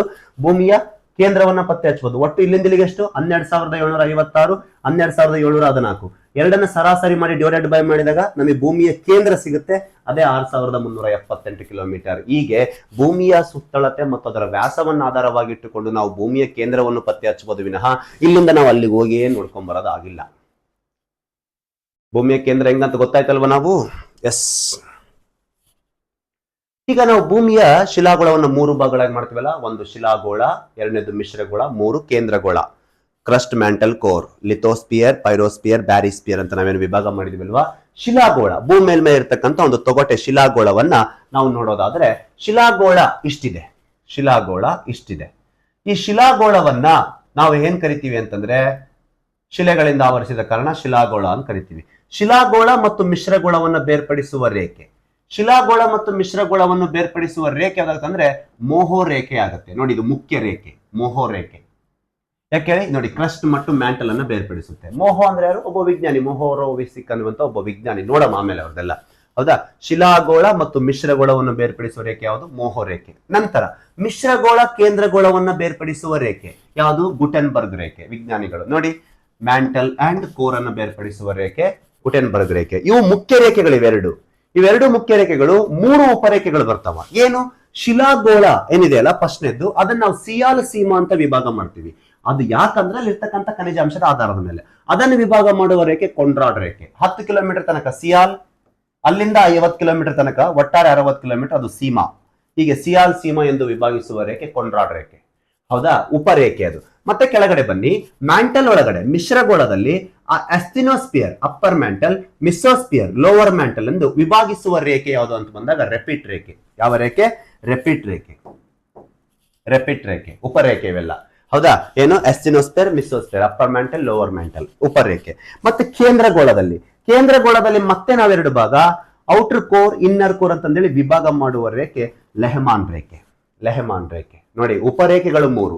ಸಿಯಾಲ್ ಸೀಮಾ ಎಂದು ವಿಭಾಗಿಸುವ ರೇಖೆ ಅಂತ ಬಂದಾಗ ಕೊಂಡ್ರಾಡ್, ಅಪ್ಪರ್ ಮ್ಯಾಂಟಲ್, ಲೋವರ್ ಮ್ಯಾಂಟಲ್ ಎಂದು ವಿಭಾಗಿಸುವ ರೇಖೆ ಅಂತ ಬಂದಾಗ ರೆಪಿಟ್, ಔಟರ್ ಕೋರ್, ಇನ್ನರ್ ಕೋರ್ ಅಂತ ವಿಭಾಗಿಸುವ ರೇಖೆ ಬಂದಾಗ ಲೆಹಮಾನ್. ಅದೇ ರೀತಿ ಮುಖ್ಯ ರೇಖೆಗಳಾದ 2 ಕ್ರಸ್ಟ್ ಮತ್ತು ಮ್ಯಾಂಟಲ್ ಅನ್ನು ವಿಭಾಗಿಸುವ ರೇಖೆ ಮೋಹೋ, ಅದೇ ರೀತಿ ಮ್ಯಾಂಟಲ್ ಮತ್ತು ಕೋರ್ ಅನ್ನು ವಿಭಾಗಿಸುವ ರೇಖೆ ಗುಟೆನ್ಬರ್ಗ್. ಮುಖ್ಯ ರೇಖೆಗಳಿವು. ಬಾರ್ಡರ್ ಇವೆಲ್ಲ ವಿಜ್ಞಾನಿಗಳನ್ನ ಇಡ್ತೀವಿ. ಭೂ ಮೇಲ್ಮೈ 0 ಕಿಲೋಮೀಟರ್ ಇಂದ ಭೂ ಕೇಂದ್ರ 6378 ಕಿಲೋಮೀಟರ್. ಈ ರೀತಿ ಕೆಲವು ವಿಜ್ಞಾನಿಗಳನ್ನ ಅವರ ಒಂದು ಸಂಶೋಧನೆ ಬಗ್ಗೆ ಅತಿ ಹೆಚ್ಚು ಅದರ ಬಗ್ಗೆ ಮಾಹಿತಿ ಕಲೆಕ್ಟ್ ಆಗಿರೋದ್ರಿಂದ ಅವರ ಒಂದು ಹೆಸರುಗಳನ್ನ ಇವುಗಳಿಗೆ ಇಡಲಾಗಿದೆ. ಪ್ರಿಯ ಸ್ನೇಹಿತರೆ, ಇವು ಕೇಳ್ತಾನ ಪ್ರಶ್ನೆಗಳು ಬಹಳ ಇಂಪಾರ್ಟೆಂಟ್. ಇಲ್ಲಿ ಬನ್ನಿ, ಈಗ ಮೊದಲನೇದಾಗಿ ತೆಗೆದುಕೊಳ್ಳೋಣ ಶಿಲಾಗೋಳ. First layer lithosphere. ಶಿಲೆಗಳಿಂದ ಆವರಿಸಿದ ಕಾರಣ ಶಿಲಾಗೋಳ. ಭೂಮಿಯ ಮೇಲ್ಭಾಗದಲ್ಲಿ ವಿವಿಧ ಶಿಲೆಗಳಿವೆ. ಅದ್ರ ಬಗ್ಗೆ ನೆಕ್ಸ್ಟ್ ಟಾಪಿಕ್ ಇರೋದೇ ಅದು. ಹೌದಾ, ಪೆಟ್ರೋಲಜಿ ಮಾತಾಡೋಣ. ಭೂಮಿಯ ಮೇಲೆ ಕಂಡು ಬರ್ತಕ್ಕಂಥ ಪ್ರಮುಖ ಶಿಲೆಗಳನ್ನು ಬಂದಾಗ ಅಗ್ನಿಶಿಲೆ, ಇಗ್ನೇಷಿಯಸ್ ರಾಕ್, ಪದರ ಶಿಲೆ, ಸೆಡಿಮೆಂಟರಿ ರಾಕ್. ಮೂರನೇದು ಯಾವುದು? ರೂಪಾಂತರ ಶಿಲೆ, ಮೆಟೋಮಾರ್ಫಿಕ್ ರಾಕ್ ಅಂತ ಕರಿತೀವಿ. ಈ ರೀತಿ ಭೂಮಿಯ ಮೇಲೆ ನಾವು 3 ಪದರಗಳನ್ನ ನೋಡಬಹುದು. ಹೌದಾ, ಈ ರೀತಿ ನಾವು ಭೂಮಿಯ ಮೇಲೆ 3 ಪದರಗಳನ್ನು ನೋಡಬಹುದು. ಭೂಮಿಯು ವಿವಿಧ ಶಿಲೆಗಳಿಂದ ಆವರಿಸಿದ ಕಾರಣ ನಾವು ಶಿಲಾಗೋಳವನ್ನ 3 ಭಾಗಗಳ ವಿಭಾಗ ಮಾಡ್ತೀವಿ. ಭೂಮಿಯ ಹೊರವಲಯವನ್ನು ಶಿಲಾಗೋಳ ಅಥವಾ ಭೂ ತೊಗಟೆ, ಭೂ ಚಿಪ್ಪು, ಭೂ ಕವಚ ಹೀಗೆ ಹಲವು ಹೆಸರುಗಳಿಂದ ಕರಿತೀವಿ. ಯಾಕೆ ಸರ್ ಇದನ್ನು ಭೂ ತೊಗಟೆ, ಭೂ ಚಿಪ್ಪು ಅಂತ ಕರಿತೀವಿ ಅಂತ ಬಂದಾಗ, ಒಟ್ಟಾರೆ ಭೂಮಿಯ ಅಂತರಾಳ ಎಷ್ಟು? 6378ಕ್ಕ ಕೇವಲ 60 ಕಿಲೋಮೀಟರ್ ಆಳ. ಇದು 6378 ಕಿಲೋಮೀಟರ್ ಆಳಕ್ಕೆ 60 ಕಿಲೋಮೀಟರ್ ಅಂದ್ರೆ ಒಂದು ಸಣ್ಣ ಲೇಯರ್ ಅಲ್ವಾ ಭೂಮಿಗೆ. ಅದಕ್ಕೆ ಭೂ ತೊಗಟೆ, ಭೂ ಚಿಪ್ಪು ಅಂತ ಕರೆಸ್ಕೊಳ್ಳುತ್ತೆ. ಫಾರ್ ಎಕ್ಸಾಂಪಲ್, ಆಪಲ್ ಮೇಲ್ಗಡೆ ಅದೇನ್ ಮೇಲೆ ಇರ್ತಕ್ಕಂಥದ್ದು ತೊಗಟೆ ಇರುತ್ತಲ್ಲ, ಆ ರೀತಿ ಅಷ್ಟೇ ಲೇಯರ್ ಭೂಮಿಗೆ. ಅದು ಒಳಗಡೆ ಅದೇನು ಆಪಲ್ ಒಳಗಡೆ ವೈಟ್ ಎಲ್ಲ ಇರುತ್ತಲ್ಲ, ಅದೆಲ್ಲ ಭೂಮಿ ಅಂತರಾಳ. ಬರೇ ನೋಡಿ, ನಾವು ಅದು ಲೇಯರ್ ಮೇಲೆ ಇದೀವಿ 60 ಕಿಲೋಮೀಟರ್ ಅಷ್ಟೇ. ಅದಕ್ಕೆ ಭೂ ತೊಗಟೆ, ಭೂ ಚಿಪ್ಪು ಅಂತ ಕರಿತೀವಿ ನಾವು. ಹೌದಾ, ಹೀಗೆ ನಾವು ಭೂ ತೊಗಟೆ, ಭೂ ಚಿಪ್ಪು ಹಲವಾರು ಹೆಸರಿದ್ದೀವಿ. ಇದರ ಗಾತ್ರ ಭೂಮಿಯ ವಿವಿಧ ಭಾಗಗಳಿಗೆ ವಿವಿಧ ರೀತಿಯಲ್ಲಿ ಕಾಣಲಾಗುತ್ತದೆ. ಅಂದ್ರೆ ಇದರ ಗಾತ್ರ ಭೂಮಿಯ ಮೇಲೆ ವಿವಿಧ ಪ್ರದೇಶದಲ್ಲಿ ವಿವಿಧ ರೀತಿ, ಒಂದೇ ಸಮಾನಾಂತರವಾಗಿಲ್ಲ. ಯಾಕಂದ್ರೆ ನೋಡಿ, ಪರ್ವತ ಬಂದಾಗ ಇದ್ರದ್ದು ತಿನ್ ಏನಾಗುತ್ತೆ? ಜಾಸ್ತಿ ಆಗುತ್ತೆ. ಸಮುದ್ರ ಬಂದಾಗ ತಿನ್ ಏನಾಗುತ್ತೆ? ಕಡಿಮೆ ಆಗುತ್ತೆ. ಮೈದಾನ ಬಂದಾಗ ಏನಾಗುತ್ತೆ? ಮಧ್ಯಂತರ ಆಗುತ್ತೆ. ಪರ್ವತ ಪ್ರಸ್ಥಭೂಮಿಗಳು ಬಂದಾಗ ಇದ್ರ ತಿನ್ ಜಾಸ್ತಿ ಆಗುತ್ತೆ. ನಂತರ ಮೈದಾನ ಕಡಿಮೆ ಆಗುತ್ತೆ. ಸಾಗರದಾಗ ಇನ್ನೂ ಕಡಿಮೆ ಆಗುತ್ತೆ. ಯಾಕಂದ್ರೆ ಸಾಗರದ ಆಳದಿಂದ ಮತ್ತೆ ಮುಂದಕ್ಕೆ ಹೋಗ್ತೀವಲ್ಲ ನಾವು. ಹೌದಲ್ವಾ? ಅದಕ್ಕೆ ಇದರ ಗಾತ್ರವು ಭೂಮಿಯ ವಿವಿಧ ಭಾಗದಲ್ಲಿ ವಿವಿಧ ರೀತಿಯಲ್ಲಿ ಏನಾಗುತ್ತೆ? ವ್ಯತ್ಯಾಸ ಆಗುತ್ತೆ. ಕಾರಣ ಸಾಗರ ಫಲಕಗಳು ಕೇವಲ 10 ಕಿಲೋಮೀಟರ್ ವರೆಗೆ ಕಂಡು ಬರ್ತದೆ. ಸಾಗರ ಫಲಕಗಳಿಂದ ಅದು ಕೇವಲ 10 ಕಿಲೋಮೀಟರ್ ತನಕ ಇರುತ್ತೆ. ಅದು ನಾವು ಸಿಯಾಲ್ ಅಂತ ಕರಿತೀವಿ. ಅಲ್ಲಿಂದ ಮತ್ತೆ ಸಾಗರದ ಆಳದಿಂದ ಅಬಿಸಲ್ ಪ್ಲೇನ್ ಕರಿತೀವಲ್ಲ, ಭೂಮಿಯ ಅಂತರಾಳದ ಸಮುದ್ರ ಸಾಗರದ ಖಂಡಾವರಣ ಮೈದಾನ, ಅಲ್ಲಿಂದ 50 ಕಿಲೋಮೀಟರ್ ಮತ್ತೆ ಸೀಮಾ. ಹೌದಾ, ನೋಡೋಣ. ಹೀಗೆ ಒಟ್ಟಾರೆ ಇದರ ಆಳ 60 ಕಿಲೋಮೀಟರ್ ತನಕ ಇದೆ. ಒಟ್ಟಾರೆ ಭೂಮಿಯ ದ್ರವ್ಯರಾಶಿ, ಒಟ್ಟು ಭೂಮಿ ದ್ರವ್ಯರಾಶಿ ಐತಲ್ಲ, ಅದ್ರಾಗ ಇದು ಕೇವಲ 0.5% ಅಷ್ಟೇ. 100% 0.5% ಅಂತೆ. 99.5% ದಲ್ಲಿ ಬರೀ ಇದಿಷ್ಟು ಸಪರೇಟ್. ಯಾಕೆ? ಭೂ ತೊಗಟಿಲ್ಲ, 60 ಕಿಲೋಮೀಟರ್ ಅಷ್ಟೇ ಆಳ. ಚಿಪ್ಪು, ಹೌದಾ, ಕ್ರಸ್ಟ್. ಇದನ್ನು ಶಿಲಾಗೋಳ ಎಂದು ಕರೆಯಲು ಕಾರಣ ಅಗ್ನಿಶಿಲೆ, ಪದರ ಶಿಲೆ ಮತ್ತು ರೂಪಾಂತರ ಶಿಲೆಗಳಿಂದ ಕೂಡಿದೆ. ಇದನ್ನು ನಾವು ಶಿಲಾಗೋಳ ಅಂತ ಕರಿತೀವಿ. ನೋಡಮ್ಮ, ಮೊದಲನೇ ಲೇಯರ್ ಬಗ್ಗೆನೇ ಮಾತಾಡ್ತಾ ಇದೀವಿ. ಬೇಕಾದ್ರೆ ಇಲ್ಲಿ ನೋಡಿ, ಇಲ್ಲಿ ನಾವು ನೋಡೋದಾದ್ರೆ ಈಗ ಭೂಮಿಯ ಅಂತರದಲ್ಲಿ ಇಲ್ಲಿ ನೋಡಿ, ಇಲ್ಲಿ ಲೈನ್ ವಿಭಾಗ ಮಾಡ್ತಾ ಇದೀವಿ. ಮೋಹೋ ರೇಖೆ, ಇದು ಮೋಹೋ ರೇಖೆ ಇದೆ ಅಲ್ವಾ, ಅವಳನ್ನು ನೋಡಿದ್ವಿ ಅಲ್ವಾ. ಮ್ಯಾಂಟಲ್ ಮತ್ತು ಕ್ರಸ್ಟ್ ಅನ್ನು ವಿಭಾಗ ಮಾಡುತ್ತೆ. ಇದು ಕ್ರಸ್ಟ್, ಮೇಲೆ ಇರ್ತಕ್ಕಂಥದ್ದು ಕ್ರಸ್ಟ್, ಇದು mantle. This is the mantle layer, this is the crust layer. ಹೌದಾ, ನೋಡಿ ಇಲ್ಲಿಂದ 0 ಕಿಲೋಮೀಟರ್ ಇಂದ 60 ಕಿಲೋಮೀಟರ್ ತನಕ ಕ್ರಸ್ಟ್, ಅಲ್ಲಿಂದ ಒಳಗಡೆ 2900 ಕಿಲೋಮೀಟರ್ ತನ ಇಲ್ಲಿ ತನ ಏನಪ್ಪಾ ಅಂತಂದ್ರೆ ಇದು ಮ್ಯಾಂಟಲ್. ಇದರಂಗ ಮ್ಯಾಂಟಲ್ ಮತ್ತು ಕ್ರಸ್ಟ್. ಕ್ರಸ್ಟ್ ನೋಡಿ ವೇರಿಯೇಷನ್ ಇದೆ, ಇಲ್ಲಿ ಪರ್ವತ ಪ್ರದೇಶದಲ್ಲಿ ದಪ್ಪ ಇದೆ, ಇಲ್ಲಿ ಮೈದಾನದಲ್ಲಿ ಸ್ವಲ್ಪ ದಪ್ಪ ಕಡಿಮೆ ಆಗುತ್ತೆ, ಸಾಗರದಲ್ಲಿ ಇನ್ನೂ ಸಣ್ಣದಾಗತ್ತೆ, ಹೌದಲ್ವಾ? ಅದೇ ಮೋಹೋ ರೇಖೆ. ಕ್ರಸ್ಟ್ ಅನ್ನ ಮತ್ತು ಮ್ಯಾಂಟಲ್ ಅನ್ನ ವಿಭಾಗಿಸುವ ರೇಖೆ ಯಾವುದು? ಮೋಹೋವಿಕ್ ರೇಖೆ, ಮೊಹರೋವಿಸಿಕ್ ರೇಖೆ, ವಿಜ್ಞಾನಿ ಹೆಸರದು. ಹೌದಾ? ನೋಡೋಣ ಬನ್ನಿ. ಇಲ್ಲಿ ಇದರ ಸಂಪೂರ್ಣ ತಳಭಾಗದಲ್ಲಿ ಮೋಹೋ ರೇಖೆ, ಮೋಹೋವಿಸಿಕ್ ರೇಖೆ ಎಂದು ಕರೀತಾರೆ. ಇದನ್ನು ನಾವು ಶಿಲಾಗೋಳ ಮತ್ತು ಮಿಶ್ರಗೋಳವನ್ನು ಬೇರ್ಪಡಿಸುತ್ತೆ, ಹೌದಲ್ವಾ? ಶಿಲಾಗೋಳ ಮತ್ತು ಮಿಶ್ರಗೋಳವನ್ನು ಬೇರ್ಪಡಿಸುವ ರೇಖೆ ಯಾವ್ದಾಗುತ್ತೆ? ಮೊಹರೋವಿಸಿಕ್ ಎನ್ನುವಂತ ವಿಜ್ಞಾನಿ 1909ರಲ್ಲಿ ಶೋಧಿಸಿದ್ದು ಯುಗೋಸ್ಲಾವಿಯಾ ದೇಶದ ವಿಜ್ಞಾನಿಯಾದ ಮೊಹರೋವಿಸಿಕ್ ರವರಿಂದ ಬಂದಿದೆ. ಇದನ್ನ ನಾವು ಏನ್ ಕರಿತೀವಿ ಅಂತಂದ್ರೆ ಶಿಲಾಗೋಳ ಮತ್ತು ಮಿಶ್ರಗೋಳ. ಶಿಲಾಗೋಳ ಕ್ರಸ್ಟ್ ಮತ್ತು ಮ್ಯಾಂಟಲ್ ಅನ್ನು ವಿಭಾಗಿಸುವುದೇ ಮೊಹರೋವಿಸಿಕ್ ರೇಖೆ. ಕ್ರಸ್ಟ್ ಮತ್ತು ಮ್ಯಾಂಟಲ್ ಎಲ್ಲಿಂದ? 0ದಿಂದ 60 ಕಿಲೋಮೀಟರ್, 60 ಕಿಲೋಮೀಟರ್ದಿಂದ 2900 ಕಿಲೋಮೀಟರ್, 2900 ಕಿಲೋಮೀಟರ್, 60 ಕಿಲೋಮೀಟರ್ ಇದೆ ನಡಕಿಲೇನು ಇದು ಭಾಗ ಇದೆಯಲ್ಲ, ಇದೇ ಮೊಹರೋವಿಸಿಕ್ ರೇಖೆ. ಅವ್ರ ವಿಜ್ಞಾನಿ ಇದೆ ಪತ್ತೆಹಚ್ಚಿದ ಯುಗೋಸ್ಲಾವಿಯಾ ದೇಶದ ಮೊಹರೋವಿಸಿಕ್ ಎನ್ನುವಂತ ಮೋಹೋ ರೇಖೆ ಅಂತ ಕರಿತೀವಿ. ಈ ಕ್ರಸ್ಟ್ ಅನ್ನ ಮತ್ತೆ 2 ಭಾಗ, ಸಿಯಾಲ್ ಮತ್ತು ಸೀಮಾ ಎಂದು ಬೇರ್ಪಡಿಸುವ ರೇಖೆ ಕೊಂಡ್ರಾಡ್ ರೇಖೆ. ಯಾವುದು? ಉಪರೇಖೆ. ಇದು ಕ್ರಸ್ಟ್ ನ 2 ಭಾಗ ಮಾಡುತ್ತೆ, ಸಿಯಾಲ್ ಮತ್ತು ಸೀಮಾ. ಸಿಯಾಲ್ ಸೀಮಾ ಅಂತಂದ್ರೆ ಸಮುದ್ರದ ಸಾಗರದ ಆಳದಿಂದ ಭೂಮೇಲ್ಮೈ ಇಲ್ಲಿದೆ ನೋಡಿ, ಇದೆಲ್ಲ ಸಮುದ್ರ, ಈ ಕಡೆ ಎಲ್ಲ ಇದು ಭೂಭಾಗ, ಮೇಲೆ ನಾವೆಲ್ಲ ಇದೀವಲ್ಲ ಇದು ಭಾಗ. ಸಮುದ್ರ ಆಳಕ್ಕೋದೆ ಅಂತೇಳಿ, ಸಮುದ್ರ ಆಳಕ್ಕೋದೆ ಅಂತೇಳಿ ಅದೆಲ್ಲ ಜಲ.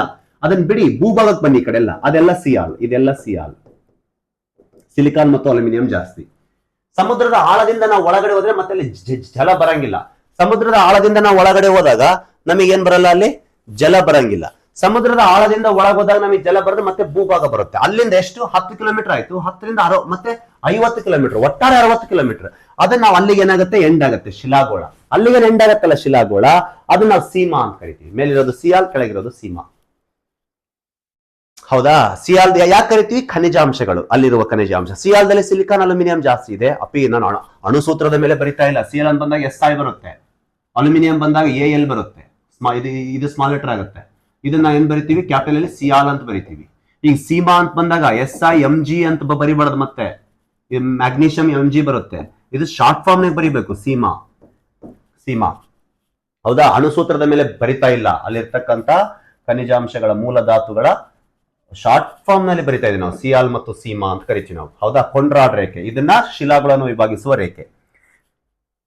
ನೋಡಿ ಇಲ್ಲಿ ಅವನು ಹೇಳ್ತಾ ನೋಡಿ, ಖನಿಜಾಂಶಗಳ ಆಧಾರದ ಮೇಲೆ ವಿಂಗಡಿಸಲಾಗಿದೆ. ಸಿಯಾಲ್ ಎಂದರೆ ಸಿಲಿಕೇಟ್ ಮತ್ತು ಅಲ್ಯೂಮಿನಿಯಂ, ಮತ್ತು ಸೀಮಾ ಎಂದರೆ ಸಿಲಿಕೇಟ್ ಮತ್ತು ಮ್ಯಾಗ್ನೀಷಿಯಂ. ಇದನ್ನು ಮೊದಲು ಗುರುತಿಸಿದ ಆಸ್ಟ್ರಿಯಾ ದೇಶದ ಎಡ್ವರ್ಡ್ ಸುಯೆಸ್. ಹೌದಲ್ವಾ? ಅದೇ ಭೂಮಿ ಚಂಡೆ ತರ, ಬೆಂಕಿ ಚಂಡೆ ತರ ಇತ್ತು. ಅಧಿಕ ಸಾಂದ್ರತೆ ಕಣಗಳು ಕೇಂದ್ರದ ಕಡೆಗೆ, ನಿಕ್ಕಲ್ ಫೆರಸ್, ಕಡಿಮೆ ಸಾಂದ್ರತೆ ಕಣಗಳು ಸಿಯಾಲ್, ಸೀಮಾ. ಆಸ್ಟ್ರಿಯಾ ದೇಶ ನೋಡಿದೀವಲ್ಲ ಅವಾಲೆ, ಅವರೇ ಫಸ್ಟ್ ಗುರುತಿಸಿದ್ದನ್ನ. ಹೌದಾ? ನೋಡಿ, ಶಿಲಾಗೋಳದ ಪದರು ಸಿಲಿಕೇಟ್ ಮತ್ತು ಅಲ್ಯೂಮಿನಿಯಂನಿಂದ ಕೂಡಿದ ಕಾರಣ ಇಲ್ಲಿ ಗ್ರಾನೈಟ್ ಶಿಲೆಗಳ ಅತ್ಯಧಿಕ ಪ್ರಮಾಣದಲ್ಲಿ ಕಂಡು ಬರ್ತದೆ. ಸಿಯಾಲ್ ಅಂತ ಕರಿತೀವಿ. ಫಸ್ಟ್ ಲೇಯರ್ ಯಾವುದು? ಶಿಲಾಗೋಳದ ಮೇಲ್ಭಾಗ.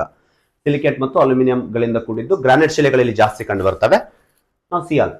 ಸಿಯಾಲ್ ಕೆಳಭಾಗ ಕೊಂಡ್ರಾಡ್ ರೇಖೆ ಇರುತ್ತಲ್ಲ, ಕೊಂಡ್ರಾಡಿಂದ ಕೆಳಭಾಗ ಸ್ಥಿತ್ಯಾಂತರ ವಲಯವನ್ನು ನಾವು ನಾವು 11 ಕಿಲೋಮೀಟರ್ ಆಳದಿಂದ 60 ಕಿಲೋಮೀಟರ್ ಆಳದವರೆಗೆ ವಿಸ್ತರಿಸಿದೆ. ಇಲ್ಲಿ ನಾವು ಯಾವುದೇ ಸಾಗರದಲ್ಲಿ ಕಂಡು ಬರಲ್ಲ. ಸಾಗರ ಇಲ್ಲಿ ಕಂಡು ಬರುತ್ತೆ ಸಿಯಾಲ್ ಅಲ್ಲಿ ಅಷ್ಟೇ. ಈ ಕಡೆ ಭೂಭಾಗ ಇತ್ತು, ಈ ಕಡೆ ಸಾಗರ. ಫಾರ್ ಎಕ್ಸಾಂಪಲ್ ಇಲ್ಲಿ ನೋಡಿ, ಈ ರೀತಿ ಇತ್ತು ಅಂತ ತಿಳ್ಕೊಳ್ಳಿ. ಇದೆಲ್ಲ ನೀರ್ ಅನ್ಕೊಳ್ಳಿ, ಇದೆಲ್ಲ ನೀರ್ ಅನ್ಕೊಳ್ಳಿ. ಇದು ಫಸ್ಟ್ ಲೇಯರ್. ಇದು ಇಲ್ಲಿ ಜಲನೂ ಇದೆ, ವಾಟರ್ ಇದೆ, ಇಲ್ಲಿ ಲ್ಯಾಂಡ್ ಇದೆ. ನಾವು ಈ ಲ್ಯಾಂಡ್ ಮೇಲೆ ಇದ್ದೀವಿ. ಈಗ ಲ್ಯಾಂಡ್ ಮೇಲೆ ಇದ್ದೀವಿ. ಇದೆಲ್ಲ ಸಿಯಾಲ್. ಇದು ಸಿಯಾಲ್. ಇಲ್ಲಿ ಜಲ ಇದೆ, ಅಲ್ಲೆಲ್ಲೆಲ್ಲೆಲ್ಲಿದೆ ಜಲ, ಇಲ್ಲಿದೆ ನೋಡಿ, ಅಲ್ಲೆಲ್ಲೆಲ್ಲಿ ಜಲ ಇದೆ. ಎಲ್ಲಿ? ಸಿಯಾಲ್ ನಲ್ಲಿ ಲ್ಯಾಂಡು ಇದೆ, ಜಲನೂ ಇದೆ. ಈಗ ಸಿಯಾಲ್ ದಾಟಿ ನಾನು ಅಂದ್ರೆ ಭೂಮಿಯ ಅಂತರಾಳದ, ಅಂದ್ರೆ ಸಾಗರದ ಅಂತರಾಳದ ಪ್ರದೇಶದಿಂದ ಖಂಡಾವರಣ ಮೈದಾನದಿಂದ ಆಳಕ್ಕೋದ್ರೆ ನಮಗೆ ಜಲ ಕಂಡು ಬರಲ್ಲ. ಅಲ್ಲಿ ನಮಗೆ ಏನ್ ಕಂಡು ಬರಲ್ಲ? ಜಲ. ಅದು ಸೀಮಾ. ಸೀಮಾ ಇಲ್ಲಿ ತನಕ 60 ಕಿಲೋಮೀಟರ್ ತನಕ ಸೀಮಾ, ಅಲ್ಲಿಂದ 60 ಕಿಲೋಮೀಟರ್ ತನಕ ಸೀಮಾ. ಸಿಯಾಲ್ ಮತ್ತು ಸೀಮಾ ಅಂತಂದೇಳಿ ನಾವು ಅದನ್ನ ಕರಿತೀವಲ್ವಾ? ಈ ರೀತಿ ವಲಯ ವಿಭಾಗ ಆಗ್ತಾ ನೋಡಿ. ಶಿಲಾಗೋಳದ ಕೆಳಪದರ ಸೀಮಾ ಎಂದು ಕರೆಯುತ್ತಾರೆ. ಇದಕ್ಕೆ ಕಾರಣ ಇಲ್ಲಿ ಸಿಲಿಕೇಟ್ ಮತ್ತು ಮ್ಯಾಗ್ನೀಷಿಯಂಗಳಿಂದ ಕೂಡಿರ್ತಕ್ಕಂಥದ್ದು. ಇದು ಸಾಗರದ ಆಳದಲ್ಲಿ 50 ಕಿಲೋಮೀಟರ್, ಅಂದ್ರೆ 10 ಕಿಲೋಮೀಟರ್ ಓದಿವಲ್ಲ ಈಗ ಸಾಗರ, ಅದು 10 ಕಿಲೋಮೀಟರ್, ಅಲ್ಲಿಂದ 50 ಕಿಲೋಮೀಟರ್, ಒಟ್ಟಾರೆ ಕ್ರಸ್ಟ್ 60 ಕಿಲೋಮೀಟರ್. ಹೌದಾ? ಅದನ್ನ ನಾವು ಮೊಹರೋವಿಸಿಕ್ ವರೆಗೆ ವಿಸ್ತರಿಸಿದೆ. ಮೊಹರೋವಿಸಿಕ್ ರೇಖೆ ಅಂದ್ರೆ ಶಿಲಾಗೋಳ ಮಿಶ್ರಗಳನ್ನು ಬೇರ್ಪಡಿಸುವ ರೇಖೆ ಮೊಹರೋವಿಸಿಕ್. ಆ ಶಿಲಾಗಳನ್ನು 2 ಭಾಗ ಮಾಡುವ ರೇಖೆ ಕೊಂಡ್ರಾಡ್, ಸಿಯಾಲ್ ಮತ್ತು ಸೀಮಾ. ಈಗ ನಾವು ಶಿಲಾಗೋಳದಿಂದ ಕೆಳಗಡೆ, ಅದೇ ಮೊಹರೋವಿಸಿಕ್. ಪ್ರಮುಖ ಪರ್ವತ ವ್ಯವಸ್ಥೆ ಪ್ರದೇಶಗಳಲ್ಲಿ ಭೂಖಂಡದ ಹೊರಪದರವು ದಪ್ಪವಾಗಿರುತ್ತದೆ. ಹಿಮಾಲಯದ ತಗೊಂಡಾಗ ನಾವು 70 ಕಿಲೋಮೀಟರ್. ಹೌದು, ಈಗ ಇದು ಶಿಲಾಪದರ ಎಷ್ಟಿದೆ? 60 ಕಿಲೋಮೀಟರ್ ಇದೆ. ಹಿಮಾಲಯ ಎಷ್ಟಿದೆ? ಅಪ್ರಾಕ್ಸಿಮೇಟ್ 8800 ಅಂದ್ರೆ ಅದು ಅಪ್ರಾಕ್ಸಿಮೇಟ್ ಒಂದು 10 ಕಿಲೋಮೀಟರ್ ಅಂತ ತಿಳ್ಕೊರಿ. ಮತ್ತೆ 60 ಪ್ಲಸ್ 10 70 ಆಯ್ತು ನೋಡಿ. ಇದು ಫಾರ್ ಎಕ್ಸಾಂಪಲ್ ಇದನ್ನೇ ಹಿಮಾಲಯ ಅನ್ಕೊಳ್ಳಿ. ನೋಡಿ ಇಷ್ಟು ದಪ್ಪ ಆಗುತ್ತೆ. ಇಲ್ಲಿ ಮೈದಾನದಲ್ಲಿ ಸ್ವಲ್ಪ ದಪ್ಪ ಕಡಿಮೆ ಆಗುತ್ತೆ, ಪ್ರಸ್ಥಭೂಮಿಯಿಂದ ಸ್ವಲ್ಪ ದಪ್ಪ ಇನ್ನೂ ಜಾಸ್ತಿ ಇರುತ್ತೆ. ಸಾಗರದಲ್ಲಿ ದಪ್ಪ ಬರೀ ಎಷ್ಟಿರುತ್ತೆ? 50 ಇರುತ್ತೆ. ಯಾಕೆ? ಅಲ್ಲಿ ತನಕ ಸಿ ಅಲ್ಲಲ್ಲ, ಈ ಕಡೆ ಭಾಗ ಇಲ್ಲ, ಭೂ ಭಾಗ ಅಲ್ವಾ. ಈ ರೀತಿ ಶಿಲಾಗೋಳ ಮತ್ತು ಮಿಶ್ರಗೋಳವನ್ನು ಬೇರ್ಪಡಿಸುವ ರೇಖೆ ಮೊಹರೋವಿಸಿಕ್ ರೇಖೆ. ದ ನೆಕ್ಸ್ಟ್ ನಾವು ನೋಡೋಣ ಮ್ಯಾಂಟಲ್ ಜೋನ್. ನೋಡಿ ಇಲ್ಲಿ ಸಾಪೇಕ್ಷ ಸಾಂದ್ರತೆ 2.9 ರಿಂದ 4.75 ಗ್ರಾಂ ಪರ್ ಕ್ಯೂಬಿಕ್ ಸೆಂಟಿಮೀಟರ್ ಶಿಲಾಗೋಳದ್ದು. ಸಾಪೇಕ್ಷ ಸಾಂದ್ರತೆ ಎಷ್ಟಿರುತ್ತೆ ಗೊತ್ತಿಲ್ಲ ಅಷ್ಟೇ.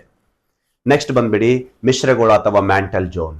ಭೂತೊಗಟೆಯ ಕೆಳಭಾಗದಿಂದ ಪ್ರಾರಂಭವಾಗುವ ಒಂದು ಪ್ರದೇಶ. ಭೂತೊಗಟೆಯ ಕೆಳಭಾಗ ಶಿಲಾಗೋಳದಿಂದ 60 ಕಿಲೋಮೀಟರ್ 2900 ಕಿಲೋಮೀಟರ್ ವರೆಗೆ. 60 ಕಿಲೋಮೀಟರ್ 2900 ಇಲ್ಲಿಂದ ಇಲ್ಲಿಗೆ. ಇದು ಅಷ್ಟು ಜೋನ್ ಏನಂತಂದ್ರೆ ಈಗ ಇಲ್ಲಿ ನೋಡಿ ಈಗ 60 ಕಿಲೋಮೀಟರ್ 2900 ಕಿಲೋಮೀಟರ್ ವರೆಗೆ ನಾವೇನ್ ಕರಿತೀವಿ ಅಂತಂದ್ರೆ ಅದನ್ನ ಮಿಶ್ರಗೋಳ ಅಂತ ಕರಿತೀವಿ. ಭೂಮಿಯ ದ್ರವ್ಯ ರಾಶಿಯ 16%, ಅದು 0.5%, ಇದು 16% ಒಳಗೊಂಡಿದೆ. ಹೌದಾ. ಮೇಲ್ಭಾಗದಲ್ಲಿ ಮೊಹರೋವಿಕ್ ರೇಖೆ ಶಿಲಾಪದರದ ಕ್ರಸ್ಟ್ ಬೇರ್ಪಟ್ಟಿದೆ. ಸರಿಸುಮಾರು 2900 ಕಿಲೋಮೀಟರ್. ಎಲ್ಲಿಂದ? ಮೊಹರೋವಿಸಿಕ್ ರೇಖೆಯಿಂದ. 60 ಕಿಲೋಮೀಟರ್ ಬರುತ್ತಲ್ಲ ಮೊಹರೋವಿಸಿಕ್ ರೇಖೆ.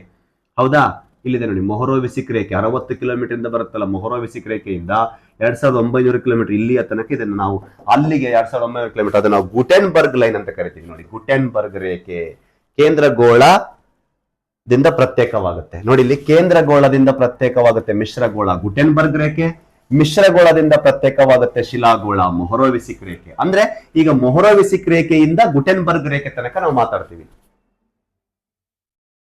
ಹೌದಾ, ಮೊಹರೋವಿಸಿಕ್ ರೇಖೆಯಿಂದ ಗುಟೆನ್ಬರ್ಗ್ ರೇಖೆ ತನಕ ಮಾತಾಡ್ತೀವಿ ಪ್ರಿಯ ಸ್ನೇಹಿತರೆ, ಗೊತ್ತಿರ್ಲಿ. ಅಂದ್ರೆ ಈಗ ನಾವು ಇಷ್ಟಕ್ಕೆ ಮಾತಾಡಿದ್ದು ಕ್ರಸ್ಟ್, ಇದು ಮೇಲಿದು. ಈಗ ನಾನು ಮಾತಾಡ್ತಿರೋದು ಯಾವುದು?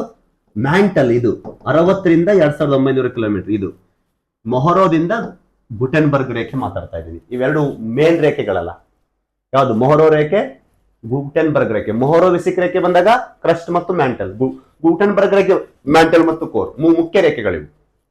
ಇಲ್ಲಿ ಇದು ಮ್ಯಾಂಟಲ್ದಲ್ಲಿ ಅತ್ಯಧಿಕ ಪ್ರಮಾಣದಲ್ಲಿ ಬಸಾಲ್ಟ್ ಶಿಲೆಗಳಿಂದ ಕೂಡಿದೆ. ಇಲ್ಲಿ ಕೇಳ್ತಾನೆ ಪ್ರಶ್ನೆ, ಮ್ಯಾಂಟಲ್ದಲ್ಲಿ ಅತಿ ಹೆಚ್ಚು ಬಸಾಲ್ಟ್ ಶಿಲೆ ಕಂಡು ಬರುತ್ತೆ. ಈ ವಲಯದಲ್ಲಿ ಸಾಪೇಕ್ಷ ಸಾಂದ್ರತೆ 4.75 ರಿಂದ 5.0 ಗ್ರಾಂ ಪರ್ ಕ್ಯೂಬಿಕ್ ಸೆಂಟಿಮೀಟರ್. ನೋಡಿ ಒಳಗಡೆ ಹೋದಂತೆ ಇನ್ನು ಡೆನ್ಸಿಟಿ ಇನ್ಕ್ರೀಸ್ ಆಗ್ತಾ ಹೋಗ್ತಾ ಇದೆ. ಈಗ ನಾನು ಇಲ್ಲಿ ಮಾತಾಡ್ತೀನಿ ಈ ಒಂದು ವಲಯ. ಮ್ಯಾಂಟಲ್ ವಲಯದ ಮೇಲ್ಭಾಗವನ್ನು ಎಸ್ತಿನೋಸ್ಪಿಯರ್ ಮತ್ತು ಮಿಸೋಸ್ಪಿಯರ್ ಅಂತ ಕರಿತೀವಿ. ನೋಡಿ ಮ್ಯಾಂಟಲ್ ವಲಯದ ಮೇಲ್ಭಾಗವನ್ನು ಎಸ್ತಿನೋಸ್ಪಿಯರ್ ಅಂತ ಕರಿತೀವಿ, ಅದರ ಕೆಳಭಾಗವನ್ನು ಮಿಸೋಸ್ಪಿಯರ್ ಅಂತ ಕರಿತೀವಿ. ಹೀಗೆ ವಿಭಾಗಿಸುವ ರೇಖೆ ರೆಪಿಟ್ ರೇಖೆ. ಮತ್ತೆ ಉಪರೇಖೆ ಆಯ್ತು ಅಲ್ಲಿ ಸಿಯಾಲ್ ಸೀಮಾ ಅಂತ ಬಂದಾಗ ಕೊಂಡ್ರಾಡ್. ಈಗ ಮ್ಯಾಂಟಲ್ ಒಳಗಡೆ ಉಪರೇಖೆ ಯಾವುದು?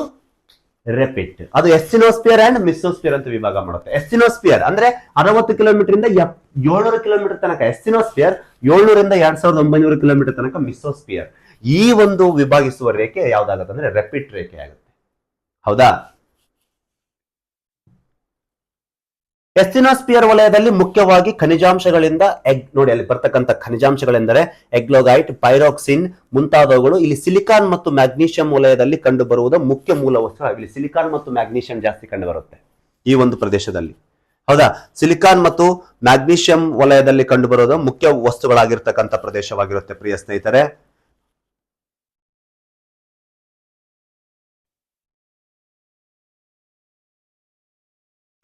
ಇಲ್ಲಿ ಮೋಹೋ ವಲಯದಲ್ಲಿ ಶಿಲಾವಸ್ತುಗಳು ಅತ್ಯುಷ್ಣತೆಯಿಂದ ಕರಗಿ ಮೇಣದ ಸ್ಥಿತಿಯಲ್ಲಿ ಇರ್ತವೆ. ಶಿಲಾಪಾಕ ಅದೇ ಜ್ವಾಲಾಮುಖಿ. ಇಲ್ಲೆಲ್ಲ ಎಸ್ತಿನೋಸ್ಪಿಯರ್ ಒಳಗಡೆ ಆ ರೀತಿ ಇರುತ್ತೆ.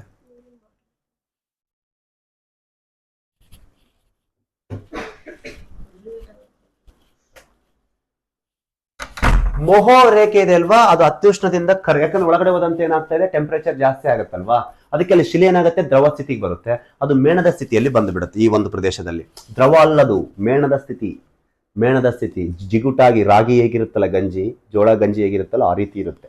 ಹೌದಾ, ಆ ಸ್ಥಿತಿಯಲ್ಲಿ ಅದು ಫುಲ್ ಸಿಗ್ನಸಿಟಿ, ವಿಸ್ಕಾಸ್ ಅಂತ ಕರಿತೀವಿ, ವಿಸ್ಕಾಸಿಟಿ ಅಂತ ಕರಿತೀವಿ ನಾವು ಅದನ್ನ.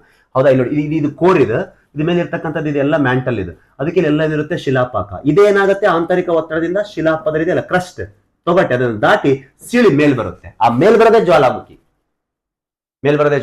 ಈಗ ಆಫ್ರಿಕಾ ಖಂಡದ ಅತಿ ಎತ್ತರವಾದ ಶಿಖರ ಕಿಲಿಮಾಂಜಾರೋ, ತಾಂಜಾನಿಯಾದಲ್ಲಿದೆ. ಎತ್ತರವಾದ ಪರ್ವತ ತರ ರಚನೆ ಆಗುತ್ತೆ. ಹೌದಾ. ದಕ್ಷಿಣ ಅಮೆರಿಕಂಡದ ಅತಿ ಎತ್ತರವಾದ ಶಿಖರ ಅಕನ್ಕಾಗುವಾ, ಅದು ಜ್ವಾಲಾಮುಖಿಯಿಂದಾಗಿದ್ದು. ಯುರೋಪಿನ ಅತಿ ಎತ್ತರವಾದ ಶಿಖರ ಮೌಂಟ್ ಎಲ್ಬ್ರೂಸ್, ಅದು ಜ್ವಾಲಾಮುಖಿಯಿಂದಾಗಿದ್ದು. ಅಂದ್ರೆ ಈ ರೀತಿ ಅಂತರಾಳದ ಶಿಲಾಪಾಕವು ನಿರಂತರವಾಗಿ ಭೂಮಿಯ ಮೇಲೆ ಚಲಿಸಿ ಬಂದಾಗ ಶಿಲಾಪಾಕವು ಭೂಮಿಯ ಮೇಲೆ ಬಂದು ಅದು ವಾತಾವರಣದಲ್ಲಿರ್ತಕ್ಕಂಥ ಉಷ್ಣಾಂಶಕ್ಕೆ ಕರಗಿ ಘನೀಕರಣಗೊಂಡು ಎತ್ತರಗೊಳ್ಳುತ್ತಾ ಪರ್ವತವಾಗಿ ರಚನೆ ಆಗುತ್ತೆ. ಹಾಗಾದ್ರೆ ಎಸ್ಟಿನೋಸ್ಪಿಯರ್ ದಿಂದ ನಮಗೆ ಏನ್ ಬರುತ್ತೆ? ಶಿಲಾಪಾಕ ಮೇಲೆ ಬರುತ್ತೆ. ಕೇಳ್ತಾನೆ ಪ್ರಶ್ನೆ, ಜ್ವಾಲಾಮುಖಿ ಯಾವ ವಲಯದಿಂದ ಭೂಮಿಯ ಮೇಲೆ ಪ್ರವೇಶಿಸುತ್ತೆ ಅಂದ್ರೆ ಎಸ್ಟಿನೋಸ್ಪಿಯರ್. ಅದು ಎಸ್ಟಿನೋಸ್ಪಿಯರ್ ಯಾವ್ದಾರ ಒಂದು ಭಾಗ, ಮ್ಯಾಂಟಲ್ ನ ಮೇಲ್ಭಾಗ. ಹೌದಾ. ಎಸ್ ಪ್ರಿಯ ಸ್ನೇಹಿತರೆ, ಈ ರೀತಿ ನಾವು ನೋಡಿದ್ರೆ ಇದು ಭೂ ಅಂತಳದ ಶಿಲಾಪಾಕ ನಾವು ಮ್ಯಾಗ್ಮಾ ಅಂತ ಕರಿತೀವಿ. ಮೇಲ್ ಬಂದ್ರೆ ಲಾವಾ, ಒಟ್ಟಾರೆಯಾಗಿ ಅದನ್ನ ನಾವೇನ್ ಕರಿತೀವಿ? ಜ್ವಾಲಾಮುಖಿ ಅಂತ ಕರಿತೀವಿ. ಹೌದಾ. ನೋಡಿ, ನಾವು ಈ ಲೇಯರ್ ಇದು ಮೇಲ್ ಬಿಟ್ಬಿಡಿ, ಈಗ ಇದು ಕ್ರಸ್ಟ್ ಬಿಟ್ಬಿಡಿ, ಇಲ್ಲಿಂದ ಈ ಲೇಯರ್ ಮಾತಾಡ್ತಾ ಇದೀವಿ ನಾವೀಗ. ಈ ಲೇಯರ್ ಮಾತಾಡ್ತಾ ಇದೀವಿ, ಈ ಲೇಯರ್. ಹೌದಾ. ಈ ಲೇಯರ್ ಅನ್ನ ಮಾತಾಡ್ತಾ ಇದೀವಿ. ಇಲ್ಲಿ ಫೆರಸ್ ಮತ್ತು ಮ್ಯಾಗ್ನೀಷಿಯಂ ಜಾಸ್ತಿ ಇರೋಕೆ ಫೆಮಾ ಅಂತ ಕರಿತೀವಿ ನಾವು ಈ ಒಂದು ವಲಯದಲ್ಲಿ. ಮೊಹೋ ವಲಯದಲ್ಲಿ ತಳದಲ್ಲಿ ನೋಡಿ ಡ್ಯೂನೈಟ್ ಹಾಗೂ ಪೈರಿಯೋಟೈಟ್ ಗಳಿಂದ ಕೂಡಿದ ಸ್ಥಿತ್ಯಾಂತರ ವಲಯವಿರುವುದು. ಇವುಗಳ ಮಿಶ್ರಗಳಲ್ವಾ, ಮಿಶ್ರಣ ಗ್ರಾಬೋ ಹಾಗೂ 3 ಪಾಲು, ಅಂದ್ರೆ 1 ಪಾಲಿನಷ್ಟು ಗ್ರಾಬೋ ಹಾಗೂ 3 ಪಾಲಿನಷ್ಟು ಡೊನೈಟ್, ಅದನ್ನ ಅಲೈವೈನ್ ಅಂತ ಕರಿತೀವಿ ನಾವು. ಎಲ್ಲ ನಿಜಾಂಶಗಳಿವು. ಈ ಮಿಶ್ರಣ ನಾವೇನ್ ಕರಿತೀವಿ ಅಂದ್ರೆ ಪೈರೋಲೈಟ್ ಅಂತ ಕರಿತೀವಿ. ಒಂದು ಭಾಗ ಯಾವುದು? ಗ್ರಾಬೋ. ಅನ್ನೋದು ಒಂದು ಶಿಲೆ, ಡೊನೈಟ್ ಅನ್ನೋದು ಒಂದು ಪಾಲು, ಅದೊಂದು ಖನಿಜಾಂಶ. ಇವೆರಡು ಮಿಶ್ರವಲ್ಲ. ಮಿಶ್ರಣ ನಾವೇನ್ ಕರಿತೀವಿ? ಪೈರೋಲೈಟ್. ಹಾಗಾಗಿ ಈ ವಲಯವನ್ನು ನಾವು ಪೈರೋಸ್ಪಿಯರ್ ಅಂತ ಕರಿತೀವಿ. ಪೈರೋಸ್ಪಿಯರ್ ಮೊದಲೇದು ಲಿಥೋಸ್ಪಿಯರ್, ನೆಕ್ಸ್ಟ್ ಪೈರೋಸ್ಪಿಯರ್, ಆಮೇಲೆ ಬ್ಯಾರಿಸ್ಪಿಯರ್. ಹೌದಾ. ಈ ವಲಯ ಮಾತಾಡ್ತಾ ಇದೀವಿ, ಹೌದಲ್ವಾ? ಈ ವಲಯ, ಹೌದಾ. ಇಲ್ಲಿಂದ ಇಷ್ಟು. ಮಿಶ್ರ ವಲಯದಲ್ಲಿ ಸಾಂದ್ರತೆ ಆಳಕ್ಕೆ ಹೋದಂತೆ ಹೆಚ್ಚಾಗುತ್ತದೆ. ಒಳಗಡೆ ಹೋದಂತೆ ಸಾಂದ್ರತೆ ಹೆಚ್ಚಾಗಿ ಅಂತ ಹೋಗುತ್ತೆ. ಈ ವಲಯದಲ್ಲಿ ಭೂಕಂಪದ ಅಲೆಗಳ ವೇಗವು ಸಹ ಹೆಚ್ಚಾಗುತ್ತೆ. ಒಳಗಂತೆ ನಾ ಹೇಳಿದ್ನಲ್ಲ, ಭೂಕಂಪದ ಅಲೆಗಳ ವೇಗ ಹೆಚ್ಚಾಗೋದು ಆಧಾರದ ಮೇಲೆ ಡೆನ್ಸಿಟಿ ಇನ್ಕ್ರೀಸ್ ಆಗ್ತಿದೆ ಅಂತ ಹೇಳ್ಬೋದು. ಇಲ್ಲಿ ಪ್ರತಿ ಸೆಕೆಂಡ್ಗೆ ಭೂಕಂಪದ ಅಡ್ಡಾಲೆಗಳ ವೇಗ ನೋಡಿ ಎಷ್ಟಿದೆ? 7.9 ಕಿಲೋಮೀಟರ್ ಇದೆ ಪ್ರತಿ ಸೆಕೆಂಡ್. ಯಾವುದು? ನೀರಾಲೆಗಳು. ಅಡ್ಡಾಲೆಗಳ ವೇಗ 3.2 4.2 ಇಲ್ಲಿ ಇದಾದ್ಮೇಲೆ ಅಡ್ಡಾಲೆಗಳು ಇಲ್ಲಿ ಹೋಗಲ್ಲ. ಇಲ್ಲಿ ಯಾಕೆ? ಇದು ಲಿಕ್ವಿಡ್ ಆಗಿಬಿಡುತ್ತೆ. ನೆಕ್ಸ್ಟ್ ಇದು ಸ್ನಿಗ್ಧ ಸ್ಥಿತಿ, ಇದು ಘನ ಸ್ಥಿತಿ, ಇದು ಸಂಪೂರ್ಣ ಘನ ಸ್ಥಿತಿ, ಕೋರ್. ಹೌದಾ. ಇಲ್ಲಿ ಒಳಗಡೆ ಹೋದಂತೆ ವೇವ್ಸ್ ಏನಾಗುತ್ತೆ? ವೇಗ ಇಲ್ಲಿ ಜಾಸ್ತಿ ಆಗುತ್ತೆ. ಇಲ್ಲಿ ತನ ಮಾತಾಡಕತ್ತೀವಿ ನಾವೀಗ. ಇದೆಲ್ಲ ಇದು ಕೋರ್, ಇದು ಬಿಟ್ಬಿಡಿ. ಹೌದಾ. ವೇವ್ಸ್ ಆ ರೀತಿ ಹೋಗುತ್ತೆ. ಗುಟೆನ್ಬರ್ಗ್ ರೇಖೆ ಮಿಶ್ರಗೋಳ ಮತ್ತು ಕೇಂದ್ರಗಳನ್ನು ಬೇರ್ಪಡಿಸುವ ರೇಖೆ ಅಂತ ಗೊತ್ತು ನಿಮಗೆ. ಹೌದಾ. ನೋಡಿ ಇಲ್ಲಿ ಈ ವಲಯವನ್ನು ನಾವು ಮೊದಲ ಬಾರಿಗೆ ಯಾವುದು?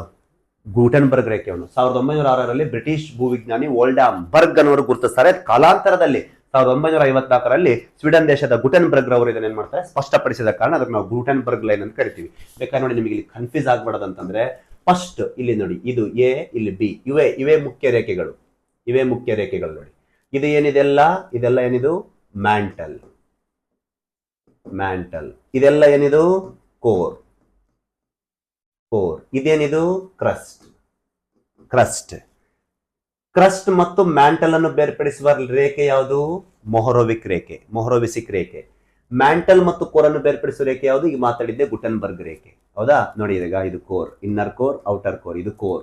ಇಲ್ಲೊಳಗ ಲೋವರ್ ಮ್ಯಾಂಟಲ್, ಅಪ್ಪರ್ ಮ್ಯಾಂಟಲ್, ಇದು ಮ್ಯಾಂಟಲ್, ಇದು ಕ್ರಸ್ಟ್ ಮತ್ತು ಮ್ಯಾಂಟಲ್ ಅನ್ನು ಬೇರ್ಪಡಿಸುವ ರೇಖೆ ಅಂತ ಬಂದಾಗ ಗುಟೆನ್ಬರ್ಗ್.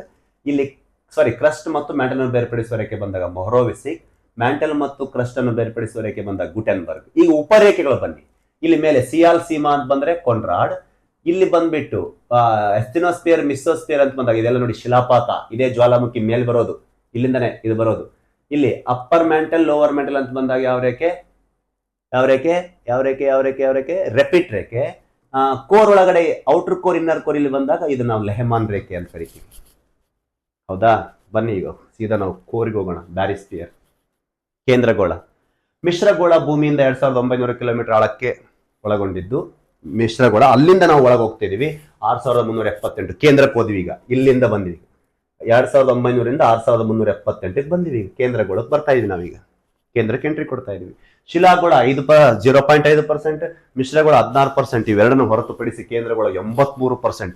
ಒಟ್ಟಾರೆ ಯಾಕೆ? ಮತ್ತೆ 2900ರಿಂದ 6000 ಎಷ್ಟು? 378. ಇದೇ ಜಾಸ್ತಿ ಇರುತ್ತೆ. ಮತ್ತೆ ಜಾಸ್ತಿನೂ ಇದೆ ಮತ್ತು ಡೆನ್ಸಿಟಿನೂ ಹೆಚ್ಚಾಗೋದ್ರಿಂದ ಇದು ಜಾಸ್ತಿ ಶೇಕಡವಾರು ಪ್ರಮಾಣದಲ್ಲಿ ಭೂಮಿಯ ಕೇಂದ್ರಗೋಳವೇ ಅತಿ ಹೆಚ್ಚನ್ನು ಆಕ್ರಮಿಸಿಕೊಂಡಿದೆ 3 ಲೇಯರ್ಗಳಲ್ಲಿ. ಕ್ರಸ್ಟ್ 0.5, ಇದು 16. ಉಳಿದಿದ್ದು ಎಲ್ಲ ಪರ್ಸೆಂಟೇಜ್ ಯಾವ್ದಾಗುತ್ತೆ? 83% ಯಾವ್ದಾಗುತ್ತೆ? 83.5 ಅನ್ಬೋದು ನಾವು ಇದನ್ನ. ಯಾವ್ದಾಗುತ್ತೆ? ಕೋರ್ ಆಗುತ್ತೆ. ಕೋರ್ ಅನ್ನು ಎರಡು ಭಾಗ, ಮತ್ತೆ ಔಟರ್ ಕೋರ್ ಇನ್ನರ್ ಕೋರ್ ಅಂತ ಮಾಡ್ತೀವಿ. ಔಟರ್ ಕೋರ್ ಲಿಕ್ವಿಡ್ ಇರುತ್ತೆ, ಇನ್ನರ್ ಕೋರ್ ಏನಿರುತ್ತೆ ಸಾಲಿಡ್ ಇರುತ್ತೆ. ಯಾಕೆ ಸಾಲಿಡ್ ಆಗುತ್ತೆ? ಡೆನ್ಸಿಟಿ ಫುಲ್ ಜಾಸ್ತಿ ಆಗಿಬಿಡುತ್ತೆ ಒಳಗೆ, ಅವಾಗ ಅದು ಅಣುಗಳ ಚಲನೆಗೆ ಅವಕಾಶ ಇರೋದೆ, ದ್ರವಕ್ಕೆ ಬರೋದು ಘನ ಸ್ಥಿತಿಯಲ್ಲಿ ಉಳ್ಕೊಂಡ್ಬಿಡುತ್ತೆ. ಹೌದಾ? ನೋಡೋಣ ಬನ್ನಿ ಇಲ್ಲಿ ನೋಡಿ, ನಾವು ಇದು ಮಾತಾಡಕತ್ತೀವಿ ಇಲ್ಲಿ. ಈಗ core, this is the core, the highest, ಅತಿ ಹೆಚ್ಚು ಆಕ್ರಮಿಸಿಕೊಂಡ್ರೆ ಒಳಗೆ. ಭೂ ಅಂತರಾಳಕ್ಕೆ ಹೋದಂತೆ ಹೆಚ್ಚು ಸಾಂದ್ರತೆಯನ್ನು ಹೊಂದಿರುವ ಕಾರಣ ಇಲ್ಲಿ ನಿಕ್ಕಲ್ ಮತ್ತು ಕಬ್ಬಿಣ ಖನಿಜಾಂಶಗಳಿಂದ ಕೂಡಿರುವುದರಿಂದಲೇ ಇದನ್ನು ನಾವು ನಿಫೆ ವಲಯ ಅಂತ ಹೇಳ್ತೀವಿ. ಒಳಗಡೆ ಡೆನ್ಸಿಟಿ ಹೆಚ್ಚಾಗುತ್ತಲ್ಲ, ಯಾಕ? ಅಲ್ಲಿ ಡೆನ್ಸಿಟಿ ಇರ್ತಕ್ಕಂಥ ಪ್ರಮುಖ ಖನಿಜಾಂಶಗಳಿದಾವಲ್ಲ, ಯಾವುವು? ನಿಕ್ಕಲ್ ಮತ್ತು ಫೆರಸ್. ಹಾಗಾಗಿ ಇದನ್ನ ನಿಫೆ ಝೋನ್ ಅಂತ ಕರಿತೀವಿ. ಕೆಳನ ಪ್ರಶ್ನೆ, ನಿಫೆ ವಲಯ ಒಂದು ಯಾವ್ದನ್ನ ಕರೀತಾರೆ? ಕೇಂದ್ರಗೋಳ, ಮಿಶ್ರಗೋಳ, ಇದೇನು ವಾಯುಗೋಳ ಮತ್ತು ಶಿಲಾಗೋಳ ಅಂತ ಕರೀತಾನೆ. ಕೇಂದ್ರಗೋಳ. ನಿಕ್ಕಲ್ ಮತ್ತು ಫೆರಸ್ ಜಾಸ್ತಿ ಇರುತ್ತೆ ಇಲ್ಲಿ. ನಿಫೆ, ಫೆಮಾ, ಸಿಮಾ, ಸಿಯಾಲ್. ಹೌದಾ? ಬಹು ಆಳದಲ್ಲಿರುವುದರಿಂದ ಹೆಚ್ಚು ಉಷ್ಣಾಂಶ ಮತ್ತು ಒತ್ತಡ ಪರಿಣಾಮವಾಗಿ ಇಲ್ಲಿಯ ಎಲ್ಲಾ ವಸ್ತುಗಳು ಸಂಪೂರ್ಣವಾಗಿ ಘನ ಸ್ಥಿತಿ ಅಥವಾ ಪೂರ್ಣ ದ್ರವ ರೂಪದಲ್ಲಿಲ್ಲ ಎಂದು ಹಿಂದೆ ಭಾವಿಸಿದಂತೆ ನಿಸ್ಸಂದೇಹವಾಗಿಯೂ ಇದು ಅನಿಲ ರೂಪದಲ್ಲಿಲ್ಲ, ಬದಲಾಗಿ ಸ್ಥಿತಿಸ್ಥಾಪಕತ್ವ ಗುಣವನ್ನು ಹೊಂದಿದೆ ಅಂತ ನಾವು ಹೇಳ್ಬೋದು. ಇಲ್ಲಿ ಸ್ಥಿತಿಸ್ಥಾಪಕತ್ವ ಅಂತ ಬಂದಾಗ ಇದು ದ್ರವ ಸ್ಥಿತಿಯಲ್ಲಿ ಬರುತ್ತೆ, ಇದು ಬಂದಾಗ ಇದು ಸಂಪೂರ್ಣ ಘನ ಸ್ಥಿತಿಗೆ ಹೋಗ್ಬಿಡುತ್ತೆ. ಹೌದಾ? ಸ್ಥಿತಿಸ್ಥಾಪಕತ್ವ ಗುಣವನ್ನು ಹೊಂದಿರುತ್ತೆ. ಬಹು ಆಳದಲ್ಲಿರುವುದರಿಂದ ಹೆಚ್ಚು ಉಷ್ಣಾಂಶ ಮತ್ತು ಒತ್ತಡದ ಪರಿಣಾಮವಾಗಿ ಇಲ್ಲಿಯ ಎಲ್ಲಾ ವಸ್ತುಗಳು ಸಂಪೂರ್ಣ ಘನ ಅಥವಾ ಪೂರ್ಣ ದ್ರವ ರೂಪದಲ್ಲಿಲ್ಲ. ಹೌದಾ? ಅರೆಪಾರ ಘನ, ಅರೆಪಾರ ದ್ರವ ಅಂತ ಹೇಳ್ಬೋದು. ಅದ ಇಲ್ಲಿ ಈ ಒಂದು ಪ್ರದೇಶದಲ್ಲಿ. ಬಟ್ ಪೂರ್ತಿ ಕೇಂದ್ರದಲ್ಲಿ ಹೋದಾಗ ನಮಗೆ ಪೂರ ಸಾಲಿಡ್ ಆಗಿಬಿಡುತ್ತೆ. ಈ ಒಂದು ಪ್ರದೇಶದಲ್ಲಿ ಸ್ಥಿತಿಸ್ಥಾಪಕತ್ವ ಅಂತ ಕರಿತೀವಿ ನಾವು. ಈ ವಲಯದಲ್ಲಿ ಹೊರ ಕೇಂದ್ರ, ಔಟರ್ ಕೋರ್, ಒಳ ಕೇಂದ್ರವೆಂದು ವಿಭಾಗಿಸುವ ರೇಖೆ ಲೆಹಮಾನ್, ಮತ್ತೆ ಉಪರೇಖೆ. ಹೌದಾ? ಹೌದಾ? Outer core, this is the upper core, this is the lower core. ನಡುವೆ ಬರೋದು ರೇಖೆ ಯಾವುದು? ಲೆಹಮಾನ್. ಎಷ್ಟು? 5150 ಕಿಲೋಮೀಟರ್ ತನಕ. ನೋಡಿ, ಕೋರ್ ಅನ್ನು ಎರಡು ಭಾಗ ಮಾಡ್ತಾ ಇದೀವಿ, ಔಟರ್ ಕೋರ್ ಮತ್ತು ಇನ್ನರ್ ಕೋರ್ ಅಂತಂದೇಳಿ. ಹೌದಾ? ಹೊರ ಕೇಂದ್ರ ಗೋಳದಲ್ಲಿ ಸರಾಸರಿ ಸಾಪೇಕ್ಷ ಸಾಂದ್ರತೆ ನೋಡಿ ಎಷ್ಟಿದೆ? 9 ದಿಂದ 11.7 ಗ್ರಾಮ್ ಪರ್ ಕ್ಯೂಬಿಕ್ ಸೆಂಟಿಮೀಟರ್. ಎಲ್ಲಿಂದ? 2900 5150 ಕಿಲೋಮೀಟರ್ ತನಕ ಡೆನ್ಸಿಟಿ ಹೆಚ್ಚಾಗ್ತಿದೆ ನೋಡಿ. ಹೌದಾ? ಇದು ಭಾಗಶಃ ದ್ರವ ರೂಪವನ್ನು ಒಳಗೊಂಡಿದೆ, ಲೋಹದಿಂದ ಕೂಡಿದ ಎಂದು ಭಾವಿಸಲಾಗಿದೆ. ದ್ರವ ರೂಪದ ಲೋಹದಿಂದ ಕೂಡಿದ ಭಾಗವಾಗಿದೆ. ಯಾವುದು? Upper core. ಇದು ಸ್ನಿಗ್ಧ ಸ್ಥಿತಿಯಲ್ಲಿ ಶಿಲೆಗಳ ಕರಗಿದ ಪ್ರಮಾಣದಿಂದ ಕೂಡಿರ್ತಕ್ಕಂಥದ್ದು ಇದು. ಹೌದಾ? ಜ್ವಾಲಾಮುಖಿ ಎಲ್ಲ ಬರುತ್ತಲ್ವ ಮೇಲೆ. ಅದೇ ರೀತಿ ಕೇಂದ್ರ ಇದು ಬಂದಾಗ ನಾವು ಇಲ್ಲಿ ನೋಡಿ, ಹೊರ ಕೇಂದ್ರಗೋಳ, ಒಳ ಕೇಂದ್ರಗೋಳವೆಂದು ವಿಭಾಗಿಸುವ ರೇಖೆ ಲೆಹಮಾನ್ ರೇಖೆ. ಇದ್ರ ದಪ್ಪ ಎಷ್ಟು ಗೊತ್ತೇನು? 450 ಕಿಲೋಮೀಟರ್ ಅಂತೆ. ಬರೇ ಬಾರ್ಡರ್ ಯಾವುದು? Outer core, inner core, centre border ನಮ್ ಕ್ರಸ್ಟ್ ಬರೀ 60 ಕಿಲೋಮೀಟರ್ ಇದೆ. ಇಲ್ಲಿ ಒಳಗಡೆ ಲೇಯರ್ ಬರೇ ವಿಭಾಗಿಸುವುದು ಲೆಹಮಾನ್ ರೇಖೆನೆ 450 ಕಿಲೋಮೀಟರ್ ಇದೆ ಅಂತ ನೋಡಿ. ಏನನ್ನ? ಔಟರ್ ಕೋರ್, ಇನ್ನರ್ ಕೋರ್ ಅನ್ನು ವಿಭಾಗಿಸೋದು. ಹೌದಾ? ಅಷ್ಟು ದಪ್ಪವನ್ನು ಒಳಗೊಂಡಿದೆ ಅಂತ ನೋಡಿ. ಇದು ಒಳಕೇಂದ್ರ ಸರಾಸರಿ ಸಾಪೇಕ್ಷ ಸಾಂದ್ರತೆ ನೋಡಿ 4.5 ಗ್ರಾಮ್ ಪರ್ ಕ್ಯೂಬಿಕ್ ಸೆಂಟಿಮೀಟರ್ ದಿಂದ 18 gram per cubic centimetre. 5150 kilometre ದಿಂದ 6378 ಕಿಲೋಮೀಟರ್ ತನಕ ಪೂರ್ತಿ ಕೇಂದ್ರಕ್ಕೆ ಹೋದಾಗ ಅತ್ಯಧಿಕ ಸಾಂದ್ರತೆ ಇರುವ ಕಾರಣ ಇದು ಘನದಿಂದ ಕೂಡಿದೆ. ನೋಡು, ಘನದಿಂದ ಕೂಡಿದೆ. ಇದು ಘನ. ನಿಕ್ಕಲ್ ಫೆರಸ್ ಜಾಸ್ತಿ ಇಲ್ಲಿ. ಹೌದಾ? ಘನ. ಇಲ್ಲಿ ಕರಗಿದ ಲೋಹಗಳು, ಇಲ್ಲಿ ಕರಗಿದ ಶಿಲಾವಸ್ತುಗಳು, ಆದರೂ ಸಹ ಸ್ನಿಗ್ಧ ಸ್ಥಿತಿಯಲ್ಲಿ ಮೇಣದ ತರ. ಹೌದಾ? ಇದು ಇಲ್ಲಿ ಮೇಲೆ ಘನ. ಹೌದಾ? ಹೊರ ಮತ್ತು ಒಳ ಕೇಂದ್ರದ ನಡುವಿನ ವ್ಯತ್ಯಾಸವನ್ನು ಮೊದಲ ಬಾರಿಗೆ ಡೆನ್ಮಾರ್ಕಿನ ಒಬ್ಬ ಮಹಿಳಾ ಭೂವಿಜ್ಞಾನಿಯಾದ ಇನ್ಗೆ ಲೆಹಮಾನ್ 1936ರಲ್ಲಿ ಗುರುತಿಸಿದರು. ಭೂ ಕೇಂದ್ರದಲ್ಲಿ ಗುರುತ್ವ ಸಂಪೂರ್ಣ ಇರುತ್ತೆ, 0 ಇರುತ್ತೆ. ಹೌದು, ಯಾವುದೇ ಒಂದು ಕಾಯದ ಕೇಂದ್ರದ ಸಂಪೂರ್ಣ ಗುರುತ್ವಾಕರ್ಷಣ ಬಲ ಏನಿರುತ್ತೆ ಅಂತಂದ್ರೆ 0 ಇರುತ್ತೆ. ಗೊತ್ತಿರಲಿ, ಯಾವುದೇ ಒಂದು ಕಾಯದ ಸಂಪೂರ್ಣ ಕೇಂದ್ರದ ಗುರುತ್ವಾಕರ್ಷಣ ಬಲ ಏನಿರುತ್ತೆ? 0 ಇರುತ್ತೆ ಕೇಂದ್ರದಲ್ಲಿ. ಇಲ್ಲಿ ಇದನ್ನ ಈ ಲೇಯರ್ ಅನ್ನ ವಿಭಾಗಿಸಿದವರು, ಇದು ಔಟರ್ ಕೋರ್, ಇನ್ನರ್ ಕೋರ್ ಅನ್ನು ವಿಭಾಗಿಸಿದ ಒಬ್ಬ ಮಹಿಳಾ ವಿಜ್ಞಾನಿ ಅಂತ ಬಂದಾಗ ಇನ್ಗೆ ಲೆಹಮಾನ್. ಆಧಾರದ ಮೇಲೆ ಅಲ್ಲಿರ್ತಕ್ಕಂಥ ಸ್ಥಿತಿ ಆಧಾರದ ಮೇಲೆ, ಘನ ದ್ರವ ಸ್ಥಿತಿ ಆಧಾರದ ಮೇಲೆ, ಆಮೇಲೆ ವೇವ್ಸ್ ಹೋಗ್ತೈತಲ್ಲ, ನಮ್ದು ಪ್ರೈಮರಿ ವೇವ್ಸ್ ವೇರಿಯೇಷನ್ ಆಗುತ್ತಲ್ಲ, ಆಧಾರದ ಮೇಲೆ ನಾವು ಅದ್ರ ಲೇಯರ್ ಬಾರ್ಡರ್ ಏನ್ ಮಾಡ್ಬೋದು? ನಿರ್ಮಾಣ ಮಾಡಬಹುದು. ಇಷ್ಟೊತ್ತು ಮಾತಾಡಿದಿವಲ್ವಾ? ಅದರದ್ದು ಇಲ್ಲಿ ಲಾಸ್ಟಿಗೆ ಸ್ವಲ್ಪ ಜಸ್ಟ್ ಅನಲೈಸ್ ಮಾಡ್ತೀವಿ. ನೋಡಿ, ಭೂಮಿಯ ಮುಖ್ಯ ವಲಯಗಳ ಮತ್ತು ಅದರ ಗುಣಲಕ್ಷಣ. ಮೊದಲನೇ ಲೇಯರ್ ಯಾವುದು? ಇಲ್ಲಿಂದ ಇಲ್ಲಿ ತನಕ ಬರುತ್ತೆ, ಇದು ಶಿಲಾಗೋಳ. ಇಲ್ಲಿಂದ ಇಲ್ಲಿಗೆ ಮಿಶ್ರಗೋಳ, ಇಲ್ಲಿಂದ ಇಲ್ಲಿಗೆ ಕೇಂದ್ರಗೋಳ. ಶಿಲಾಗೋಳ ನೋಡಿ, ಶಿಲಾಗೋಳ ಇಷ್ಟಿದೆ. ಅದರಲ್ಲಿ ಹೊರವಲಯ ಅದನ್ನ ನಾವು ಸಿಯಾಲ್ ಸಿಲಿಕೇಟ್ ಮತ್ತು ಅಲ್ಯೂಮಿನಿಯಂ ಜಾಸ್ತಿ ಬರುತ್ತೆ. 10 ಕಿಲೋಮೀಟರ್ ಆಳದ ತನಕ ಇದು ಜಲ ಮತ್ತು ಭೂಭಾಗ ಎರಡನ್ನು ಒಳಗೊಂಡಿರ್ತಕ್ಕಂಥದ್ದಾಗಿರುತ್ತೆ. ಇಲ್ಲಿಂದ ಕೆಳಗಡೆ ಬಂದಾಗ ಸೀಮಾ ವಲಯ ಅಂತ ಬಂದಾಗ 50 ಕಿಲೋಮೀಟರ್, ಒಟ್ಟಾರೆ 60 ಕಿಲೋಮೀಟರ್. ಇಲ್ಲಿ ಸಿಲಿಕೇಟ್ ಮತ್ತು ಮ್ಯಾಗ್ನೀಷಿಯಂ ಅತಿ ಹೆಚ್ಚು ಕಂಡು ಬರುತ್ತೆ. ಹೀಗೆ ಸೀಮಾ ಎಂದು ವಿಭಾಗಿಸುವ ರೇಖೆ ಕೊಂಡ್ರಾಡ್ ರೇಖೆ ಇದು ಫಸ್ಟ್. ಅದೆಲ್ಲ ಡೆನ್ಸಿಟಿ ನಾವು ಕೊಟ್ಟಂತ ಹೋಗಿದ್ದೀವಿ ನೋಡಿ, ಡೆನ್ಸಿಟಿ ಹೆಚ್ಚಾಕಿ ಅಂತ ಹೋಗ್ತಿದೆ, ಟೆಂಪರೇಚರ್ ಜಾಸ್ತಿ ಹಾಕಿ ಅಂತ ಹೋಗುತ್ತೆ. ನಾವು ಆಲ್ರೆಡಿ ನೋಡಿದೀವಿ 6000 ಡಿಗ್ರಿ ಸೆಲ್ಸಿಯಸ್ ಕೇಂದ್ರದಲ್ಲಿ ಇತ್ತು. ಈಗ ನೆಕ್ಸ್ಟ್ ಬನ್ನಿ, ಎರಡನೇ ಲೇಯರ್ ಮಿಶ್ರಗೋಳ ಶಿಲಾಗೋಳವನ್ನು ವಿಭಾಗಿಸುವ ರೇಖೆ ಮೊಹರೋವಿಸಿಕ್ ರೇಖೆ.